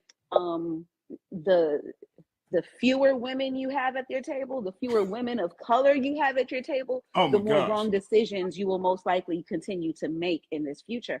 And so are we looking at the end? We might not be. We might be looking at literally Netflix setting up a PR bankruptcy. You understand? You know what I'm saying? And so Netflix will continue. Should they? Something needs to happen because the content is starting to get watered down on a lot of different levels. I'm a Netflix subscriber. My family is a Netflix subscriber, right. But when it and so we subscribe to a plethora of streaming services, you know. But as a filmmaker, I am rooting on the inside for us to be able to occupy our own digital real estate. And so, and right now, as long as Netflixes are propagating themselves as if they're the only place to distribute work, then we have a problem. And because that right there is a lie, you know? And so it's like, we have to be able to pull this veil back and understand at the end of the day, we all have power in our .com. We have that power, and we don't have to give all of our power away to the top 5 streaming services. Once upon a time, they did not exist. Right. You know? It's only been a decade. It's only been a decade. It's only been a decade, B. Right. And so at the end of the day, I'm tired of making, you know what I'm saying, of making more white men rich. I'm tired of, you know, like catching the tears of white men. Like, oh my God, we're losing our profit. Let's fire Black women. Listen. So let me ask you this question before I get to my man Jules. Should they be saved? What is there to be saved? You know what I'm saying? Like, I don't believe they're losing. I don't believe they're about to close shop. I don't believe they're about to dismantle their service and we're about to sign on tomorrow and say Netflix is gone. Like, you know what I'm saying? So there is like, how do you it's not sick. Yeah, like, well, it's not sick. The only way I'm saying being saved, and I hear you, and the only way I'm saying being saved, Jules, is the fact that Netflix is like an industry leader, right, in terms of streaming. I mean, there's a whole cultural term that we use, Netflix and chill. Nobody says Hulu and chill. Nobody, you know what I'm saying? Nobody, Comcast and chill. Nobody be like, yo, I'm trying to Amazon and chill. Like, this doesn't work that way. Everybody knows Netflix and chill. So it's such a major powerhouse in terms of streaming and in terms of providing content, even though, you know, Jules, their content had improved, you know what I mean? Of course, they have, you know, big shows, Bridgerton, Squid Games, you know, some of their bigger shows, Bird Box and all of those things. But now, and then you see a flock of A-list celebrities who are doing Netflix movies, right? We've seen that. But then you, on the other side of all of that growth and that talk of success and that talk of they're going to be around, you do have some things. It's like a smoke and mirrors. It's like some things are falling apart behind the scenes. I mean, if you don't, and I'm with B, if you don't have Black women, if you don't have no women at the table, please. Your you do, failing. buddy. You're going down. You're going down. And the woman is the last person you want to cut first. That's not, you know what I'm saying, in the situation. Door first. You open the door first. Say it again. Like, so you open the door first. You don't fire us first. Like, that's no. Right. I mean, that's the last thing, because women bring, unlike men, Jules, and I don't know if I shared this with you. I remember when I was doing my radio show at Morgan, and I looked at my ratings, women were my #1 listeners. Women, Black women. And so that led to me, it's like when you start to look at the data behind these shows and you find that you have Black women or you have Latino women or you just have all these different women that are tuning in, that is going to determine the agenda and the direction of that show. After a while, I started, hey, man, we got to get more women on these shows. We got to get more women voices because women are tuning in. And we found that women are more loyal than men are. So talk to me, Jules. What's your take on it, bro? So I got a couple of different perspectives and points. So I'm gonna start inside out. So let's start with the inside first. So discussing the women that are now being basically released from Netflix. One, I know personally, I don't know about 95. I don't watch TV, nothing like that anyway. I work, I do a lot of stuff in the real life world of existence. So I don't really know about what's going on television or streaming services. But you know who does know? Women know. And that's how I find out. They tell me the shows to watch. They tell me, oh, watch this. This is what I'm watching. I don't really hear dudes telling me about that. You know, I'm a sports kid. When I'm watching TV, it's only sports. I don't watch nothing else but sports. Right. Everybody in my camp knows this. You see, all I do is watch sports. That's my niche. That's what I do. Sports. But when it comes to actually getting hooked to a show, start watching content, it's from a woman. So from hearing that you're releasing, you're targeting the women of color from, and I heard that it was that was formed in it's recently new. It was formed in December. It was formed in 2021. It's not even a year. Last year. It's not even 6 months old. Yeah. It's so like that's problem number one. Like without that to me, a woman is a foundation. A Black woman is definitely a foundation. I mean, again, raised by a Black woman, I was, so I understand where foundation comes from. So when you have the ideals and insights they have to add on to what they're, trying to bring to the company and merge on to get the viewership up or try to get the content diversified, that's not the group that you want to cut. Okay, Now let's back out from the inside and let's go to outside. I remember a lesson. I know we're going to talk about Teacher Appreciation Week later on, but I remember a lesson I was taught, I want to say maybe in high school in economics. And it's a simple phrase: when companies compete, consumers win. So when Netflix came out, that was the only streaming service. That was the end all be all. That's what you knew to go to. Now you have your HBO Maxes, you have your Stars apps, you have Hulu, you have Tubi, you have YouTube TV, and the content now, they're getting licenses before they even come out, whereas Netflix is still trying to get licenses from different shows that they're trying to put on their platforms. I remember just the Dave Chappelle twice. One with when they put Chappelle show on without his permission and he wasn't getting down from it. And then two, when he dropped his special and then had that whole back and forth with the company. It's like you're kind of sort of now you set the precedent. So Netflix gets you were the trailblazer. You get that credit. That's what you are. But the problem is now you have these other streaming services who are pushing out more content, more relevant content. I mean, what did we just talk about last week? The new show on HBO Max. What's the Baltimore show that just? We Own the City. We Own the City. It's on HBO Max. It's not on Netflix. Right. So I'm going to HBO Max. Once I subscribe there, like everything.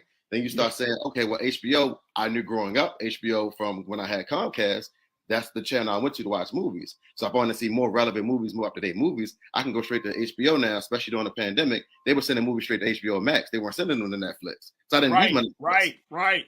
That's true. So you're losing your subscribers already on the basis that you don't have the content that is coming out currently. So you're trying to create shows or get content creators to utilize your streaming services to put them on there. But the problem is the deal that you're offering them is not good enough. Also remember, was about 5 years ago, the whole Monique issue that she had with Netflix. And basically what they were telling her that she wasn't that big of a star for what she was asking for financially for her work. And it's just like, so you've been on the front line of the news stations for all of the time. So it's like, all right, now you're about to get lapped. I don't feel like it's going to, like I agree with B. It's not going to just burn, but it's going to get lapped. Jules, did you just say you're about to get lapped? About to get lapped, baby. I mean, you got to think. And I say, even with like YouTube TV, I used to have YouTube TV. It's like I would go there because the shows that I watch, and then the partnership they already have with the licenses of YouTube, because it's called YouTube TV, all my content is already there. And they're getting no current movies. So it's like it's just you're now losing the race now. Like I said, you're about to get left because you're losing the race of what you're able to provide content wise.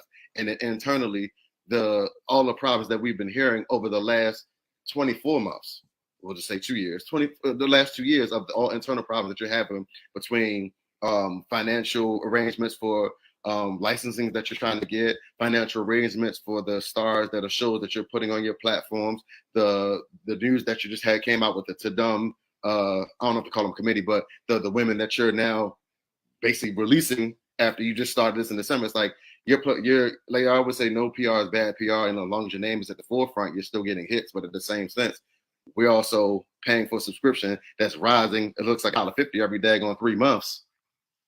And then you're trying to find ways to say, oh, well, now we're going to find why you're sharing passwords. We're going to stop that. Like, you're doing too much. Too much. I've been, listen, you want to know a secret? Since we're on Black Star Network, I don't even watch my Netflix. I got 4 people watching my Netflix. I just pay for it. I don't care. I don't care. And they're not going to do nothing about it. I don't care. I don't care. Like, can't do nothing about it. I don't even watch my Netflix. I got 4 other people watch my Netflix. I don't care.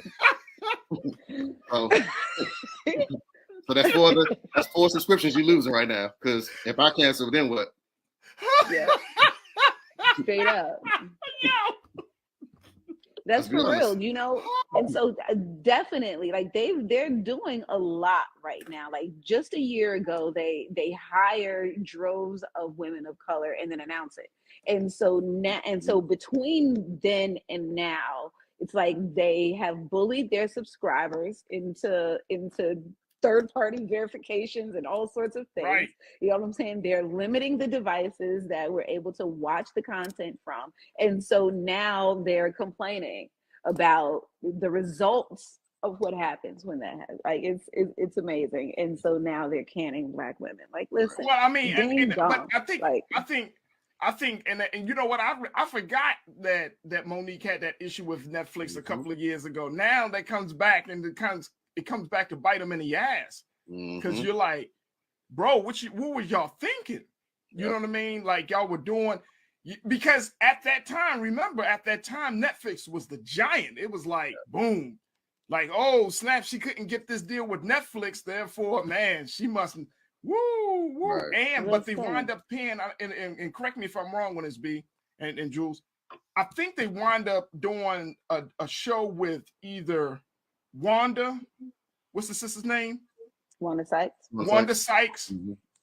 I think they wind up doing like a certain little special with Wanda Sykes, even though she wasn't completely, satisfied with the deal, but it was a little deal. But I think they wind up moving forward with her. So they did. Yeah. So it's like when you start to like Monday morning quarterback, Jules, you know what I mean? You look back and you're like, wait a minute. Y'all were like making some poor decisions from the beginning almost.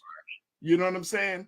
And if you look at Netflix now, a lot of their most popular shows are shows that have been imported from other countries. Yeah, exactly. You know what I mean? From everything from Korea to Italy to Spain. I mean, they've been imported. Mm-hmm. It's a lot of subtitle content on Netflix.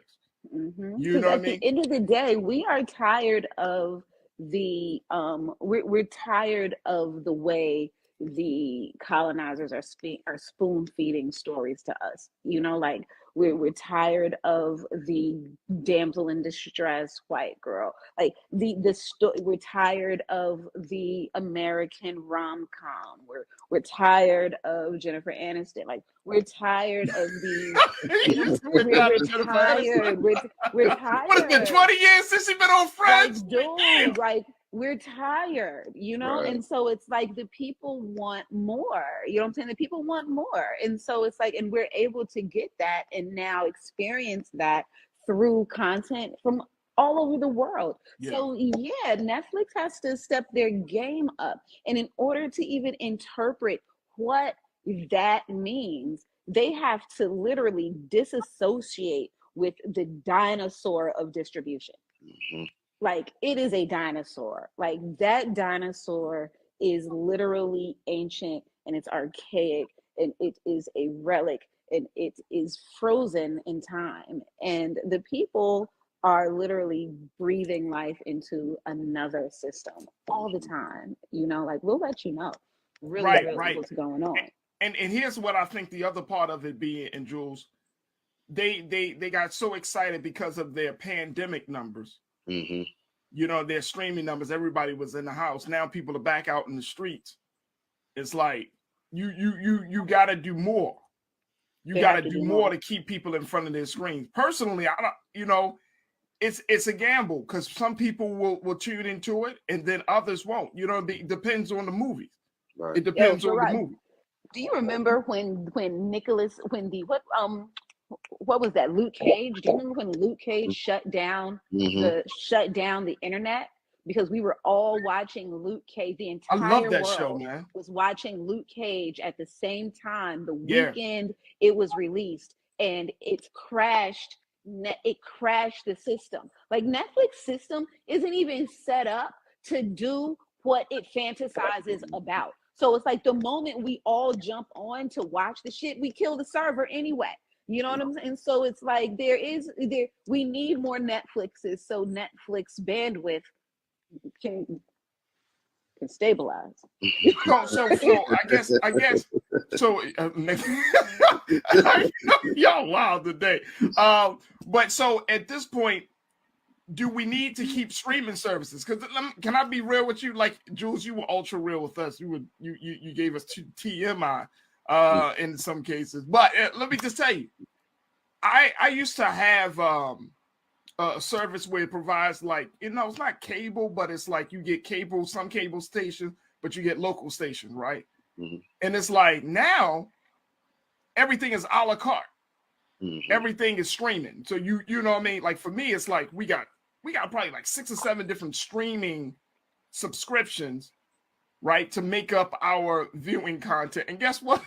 The funny part is that we got these streaming services, and then we go back to just one. Like we lay in bed, we turn on 1 or 2 streaming services. We don't even touch the other ones. We just do 1 or 2. Right. So I mean, I'm wondering, like, if they quote unquote, if they put regular TV, because that's hard to find, regular TV, like your basic channels, like that's integrated into the cable package, or you got to get the subscription for that particular station or that particular channel. And I'm thinking to myself, this is probably doing more harm than good to the consumer. What do you think? You know, regular, when we think about regular TV, all right, there's nothing regular about regular TV, all right? Maybe I'm thinking from back in the 90s where you had like 3 or 4 stations. No, listen, we're talking about what? ABC, we're talking about NBC, CBS, Fox. Right. And right. Fox. There's one more that I can't, but these are your tops. These are your networks. These are also the most expensive to advertise on, and these are the most paying. Okay, so if you're working on one of these shows on the daytime or nighttime, you are being paid the most.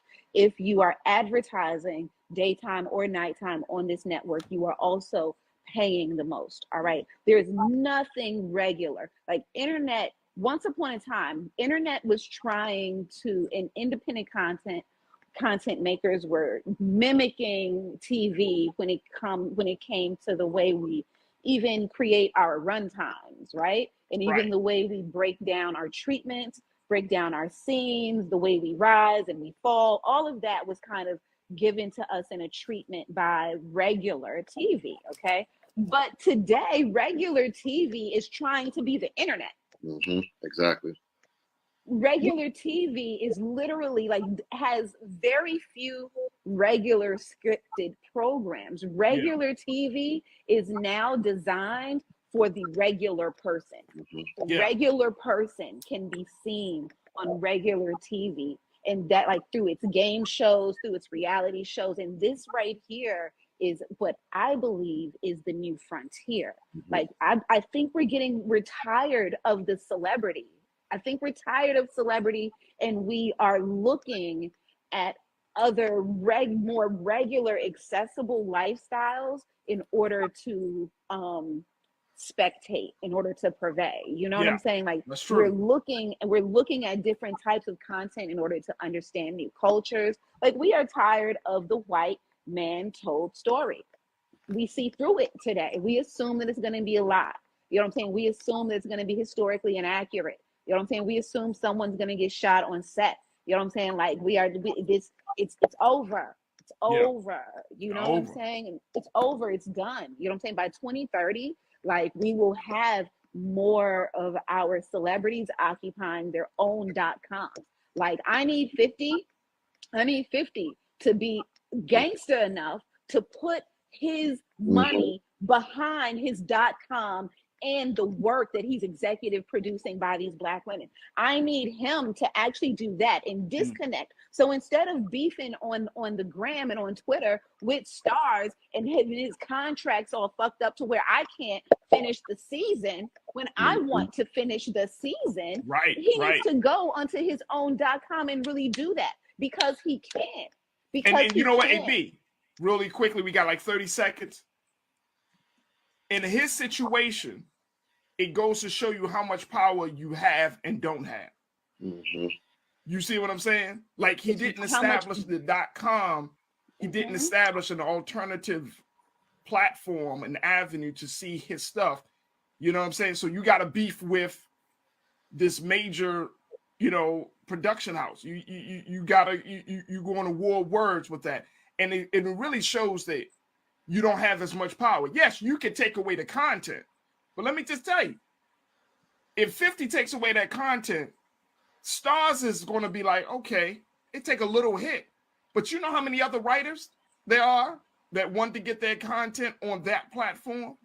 You see what I'm saying? Like there's all no, but it's like there's of course they're going to stay that's what I'm in saying. business. But you gotta have it. All I'm saying is to to your point. But all I'm saying to your point, B, is what you've been saying, which is having the vision to establish a separate platform. That way, when a situation like this comes up, you could just tell people, hey, look, I'm not dealing, we're not in business with stars anymore. Come to, 50cent.com. Right. And watch the whole thing. And you know what? We're going to produce it. Matter of fact, I'm looking for new writers. I'm looking for this. And you start building that part of the platform. But I think that's when I looked at that 50 Cent situation, and even looking at this situation with Netflix, and really quickly, a lot of these women that were working for Netflix were very high profile journalists. They worked for various magazines like Vogue and other publications. And they're on Instagram and Twitter begging for jobs. Now you are a major, well-established writer, and you're literally begging for jobs.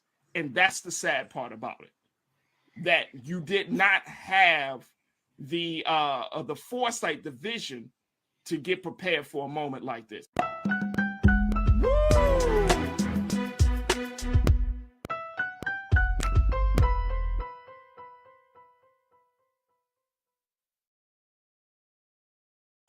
As we're going to jump into one of the big discussions around reparations. And this is coming out of Tulsa, Oklahoma, where there was a recent order about the Tulsa Massacre, survivors and the victims of that massacre, and really what should be done. How should that situation be held, be made accountable for those who are responsible?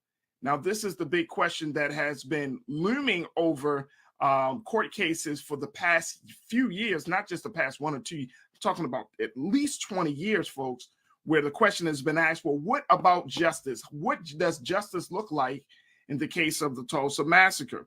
And so today we wanted to have a conversation about this because it was just announced earlier this week that Judge Caroline Wall said that the motion to dismiss this conversation, or to dismiss this motion, where defendants sought a motion to dismiss the case, where plaintiffs are seeking reparations.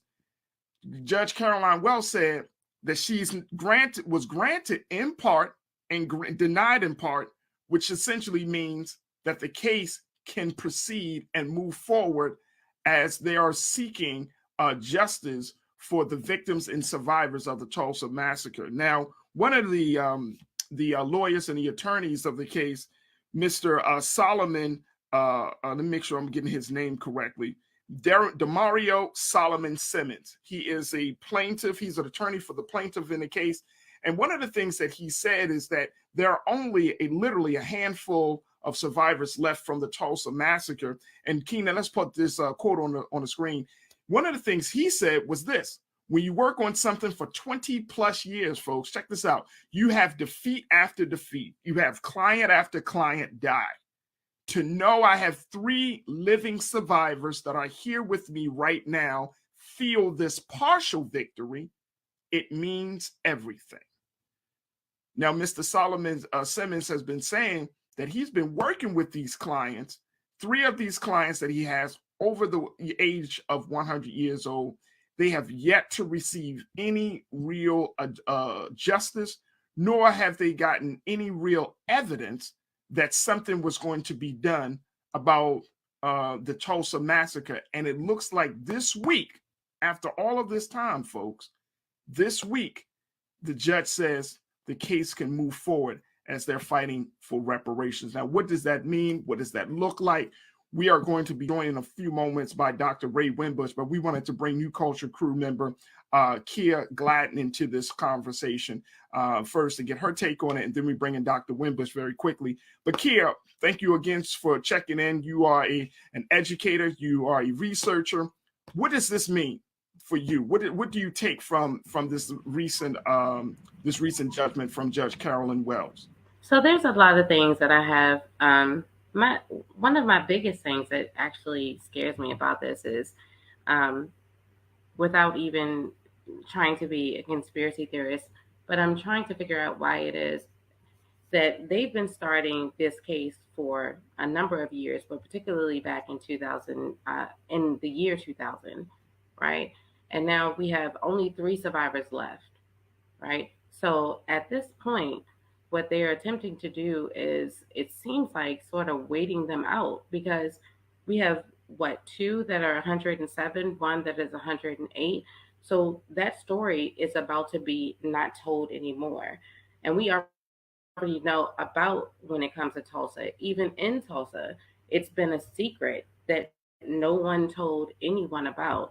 So I'm just trying to figure out why all of a sudden, is it trying to say in history, oh no, we were going to do something about this? Or is it saying, let's make it seem like we were going to do something about this, and, we no longer have any survivors to actually tell that story?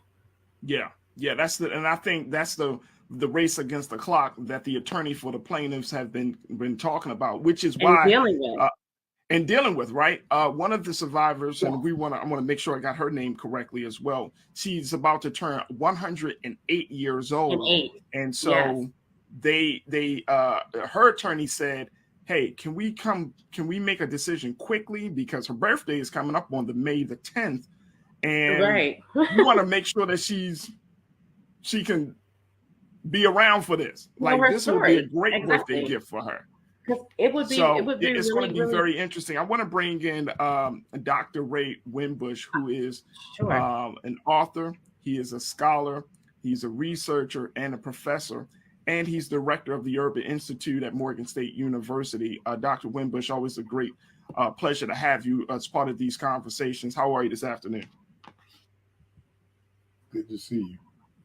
Good. Dr. Winbush, you've been dealing with and working on the issue of reparations for at least 30 years.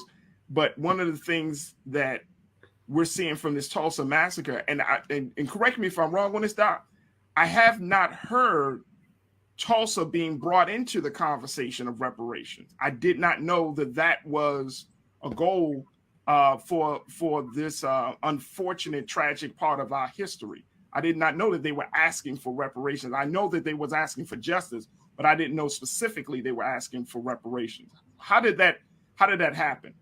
Well, it happened, as you said earlier, the Tulsa reparations case has been going on for at least 20 years. People forget that Johnny Cochran the late Johnny Cochran was one of the lawyers for the plaintiffs in the case, as well as Charles Ogletree, who teaches at Harvard. And, you know, Brother Ogletree, we call him Tree. He's now suffering from Alzheimer's. So this is a case that is long overdue. I remember when Sister Viola Fletcher was in her late 80s, and people were saying, you know, we've got to do this quickly. And now, as you say, next week she turns 108. Leslie Randall, she's 107, and Hughes Van Ellis is 101. And so we've always looked at the Tulsa case as being a critical case. I first learned about it, and it's important to note this, that John Hope Franklin was my professor at University of Chicago a long time ago, millions of years ago, when I was working on my degree. And his father, Buck Franklin, was the attorney for the victims of the Tulsa, Oklahoma massacre in 1921. They would not let them sue then. And the judge 20 years ago told them, well, we don't think that the effects of the 21 riot are still being felt, which is a lie, of course. So that Judge Wall moved this forward is a major victory. So there was a part of this, Dr. Winbush, that I thought that was interesting, which was not the attorney for the plaintiffs, but I guess the prosecutor. And I want to make sure that we bring up the fact that this prosecutor, John Tucker, he's representing the Tulsa Chamber. And basically he was trying to make the case that what happened 100 years ago, it really, and they call it, they looked at the I guess the charge as public nuisance. So before I get to his case, I want to get your understanding of this and help us to understand. Well, they're saying that public nuisance in what regard? Well, see, we've tried every angle on this, just every angle on this. The idea that Brother DeMario, the lawyer for the plaintiffs now, is saying is that it was a nuisance. And this, you got to understand, the word nuisance is a broad legal term. Yeah. What happened in 1921 damaged the community. It was a nuisance to the community. I mean, that's an understatement. Right. It was a massacre, but under the law, it's the last thing that you can actually do in this case. That's why this case was so important.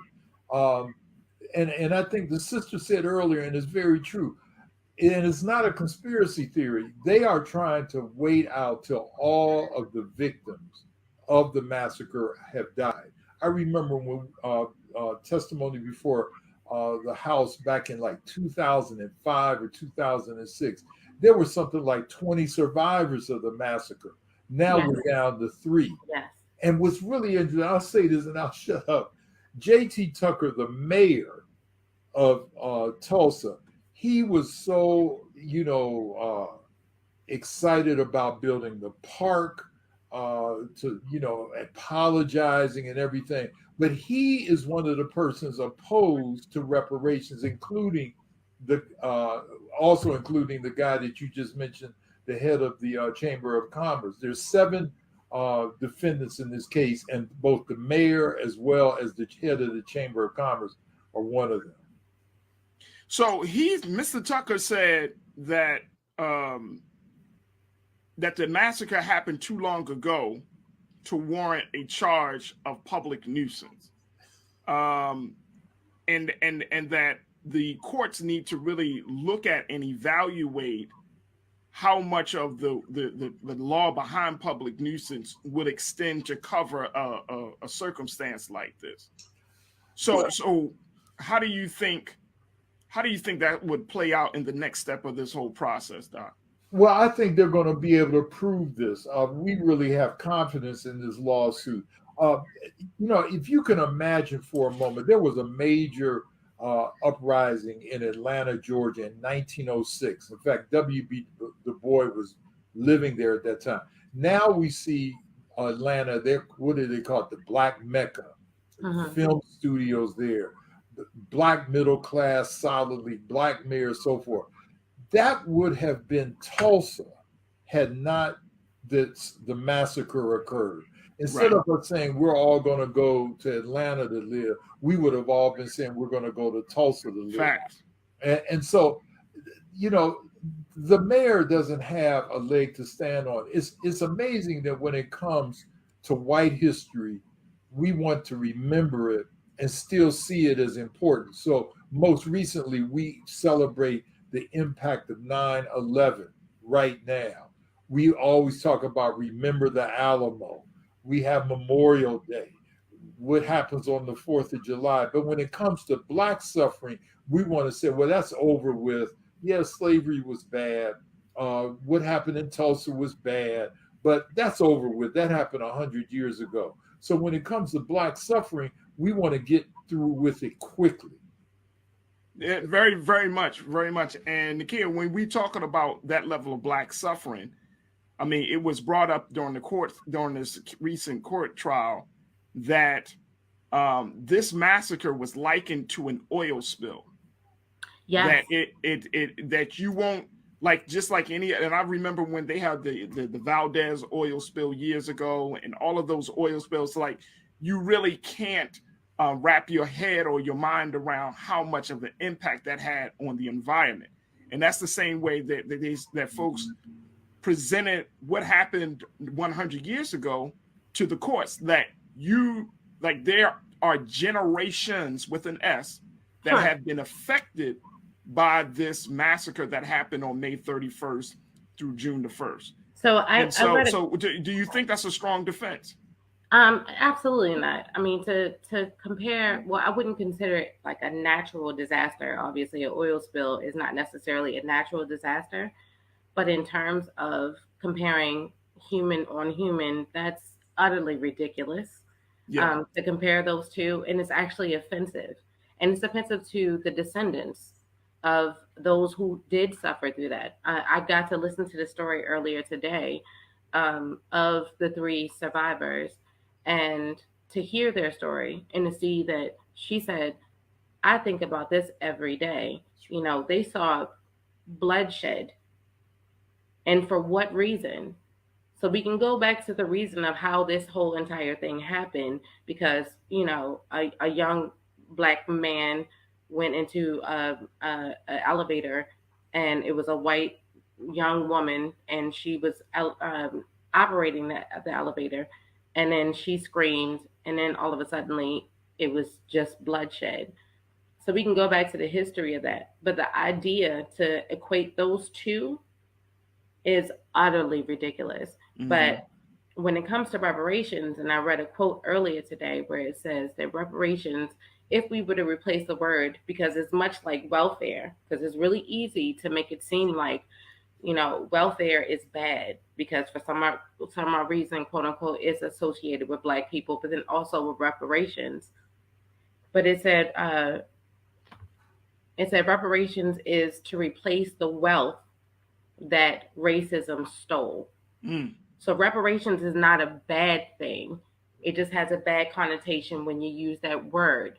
I don't know how to rephrase it, because our government, I'll say that, has allowed it to become a negative connotation, much like they did with welfare. Well, I think part of that, the reason that, you know, that becomes such a touchy subject, Nakia, is the fact that people don't want this country. Like this country, we have a terrible, terrible history of taking ownership of the stuff that we've done bad to people, on how we made violations. Like reparations to a lot of people is another word for justice. And really, who wants to be held accountable for some violations that they know that they're wrong for? I mean, this is, you know, and I saw this, Dr. Winbush, that when we have this conversation about Tulsa, when we have this conversation about the, you know, transatlantic slave trade, it comes down to the fact that America does not want to face the reality that it was the source of pain, hurt, generational division, familial division. I mean, America just doesn't want to come forward and say, you know what, we did that. We did this. You're exactly correct. And it's amazing how the system of white supremacy can weaponize words. So right now we see the word woke. You know, I remember just 7-8 years ago, that was a positive term, but now it's a negative term. Affirmative action. You know, I'm thinking of reparations. These are words that were positive, but the system of white supremacy can make us start thinking negatively about it. That's why people within the struggle, we have used terms like compensatory justice or historical compensatory justice. But the bottom line is to repair the damage done by a system of white supremacy. And what would Tulsa have been had it not had this massacre? It would have been like Atlanta is today. Yes, absolutely right. Taylor, I'm sorry, Janelle first said, Faraji, oil spills are considered accidents. The Tulsa Massacre was a deliberate onslaught of evil. Absolutely. Facts. I mean, and here's the thing that's really, really crazy about that whole situation is that they had airplanes and dropping bombs. That doesn't sound like that's not an accident. It didn't sound like an accident at all. Period. It is the biggest terrorist act that was ever committed on American soil. People talk about the bombing of Timothy McVeigh, 20 years ago.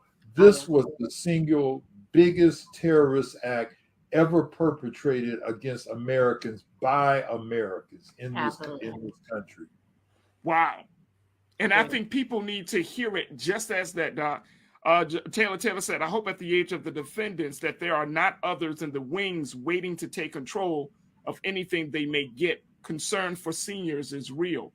How do we, and I think that Taylor, I appreciate you bringing up that comment because Doc, when you're talking about reparations for the survivors, the victims, the descendants, like now we're talking about getting into the nuts and bolts of how this is going to happen, whether it's coming from a state level or whether it's coming from the federal level.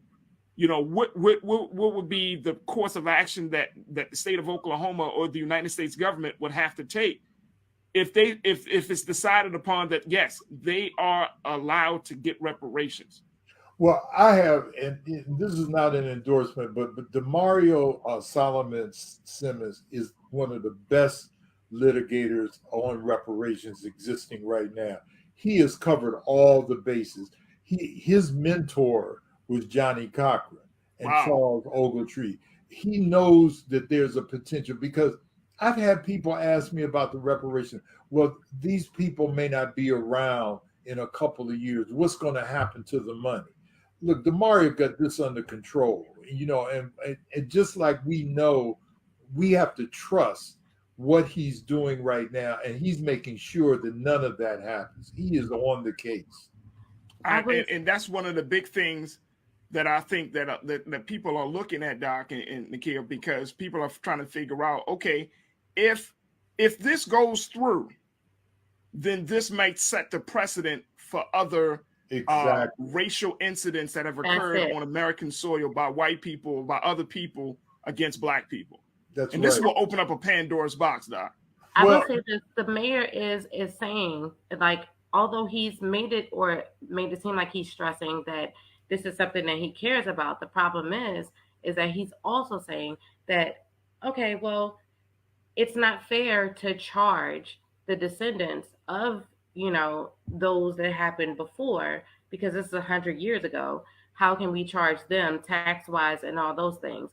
So, and that's been a problem with reparations for a long time. It's like, okay, well, I didn't do it. I wasn't here, but you benefited from it. You killed our wealth in the process. So we have every right to come after the wealth that you were able to benefit from, if that makes any sense. It makes a lot of sense. And we have to remember that very, very radical left-wing president, Ronald Reagan, gave reparations to Japanese Americans. Yes. In 1988, 40-something odd years prior, for an incident. The idea of reparations, America has recognized that it owes something to people it has wronged. Even Abraham Lincoln said, after us being enslaved for 250 years, saying, we've got to give them 40 acres and a mule. So people recognize that historical injustices have to be rectified by current generations. And this is what the reparations lawsuit in Oklahoma is all about. Absolutely. Doc, I know we this conversation is an ongoing discussion, but is there anything that you would recommend that we keep our eyes on as it relates to this case? And I know the last time you were on, you were saying that the state of New York is looking to bring together a commission as well, like we saw in California. You know, what's the update with that as well? Well, the update with that is that Governor Cuomo is no longer in power, and we're trying, you know, it's again how. Well, don't let me get started, but let me put it this way. Keep an eye on New York. We're still working on it. Roger Wareham, an attorney and a good friend of mine, he is still working to get that under the new governor. Definitely keep your eyes on the California lawsuit, which we lost a couple of weeks ago in terms of how they voted this whole lineage stuff, which is you know about ADOS. So I would say, and of course, the Tulsa case as well. Those are the three that I'm looking at right now. All right. Dr. Ray Winbush, who serves as the director of the Institute for Urban Research at Morgan State University. He's an author. He's a scholar. Doc, we always appreciate you coming on the show. Thank you so much for your time. Keep up the good work. You too. Nice meeting you. All right.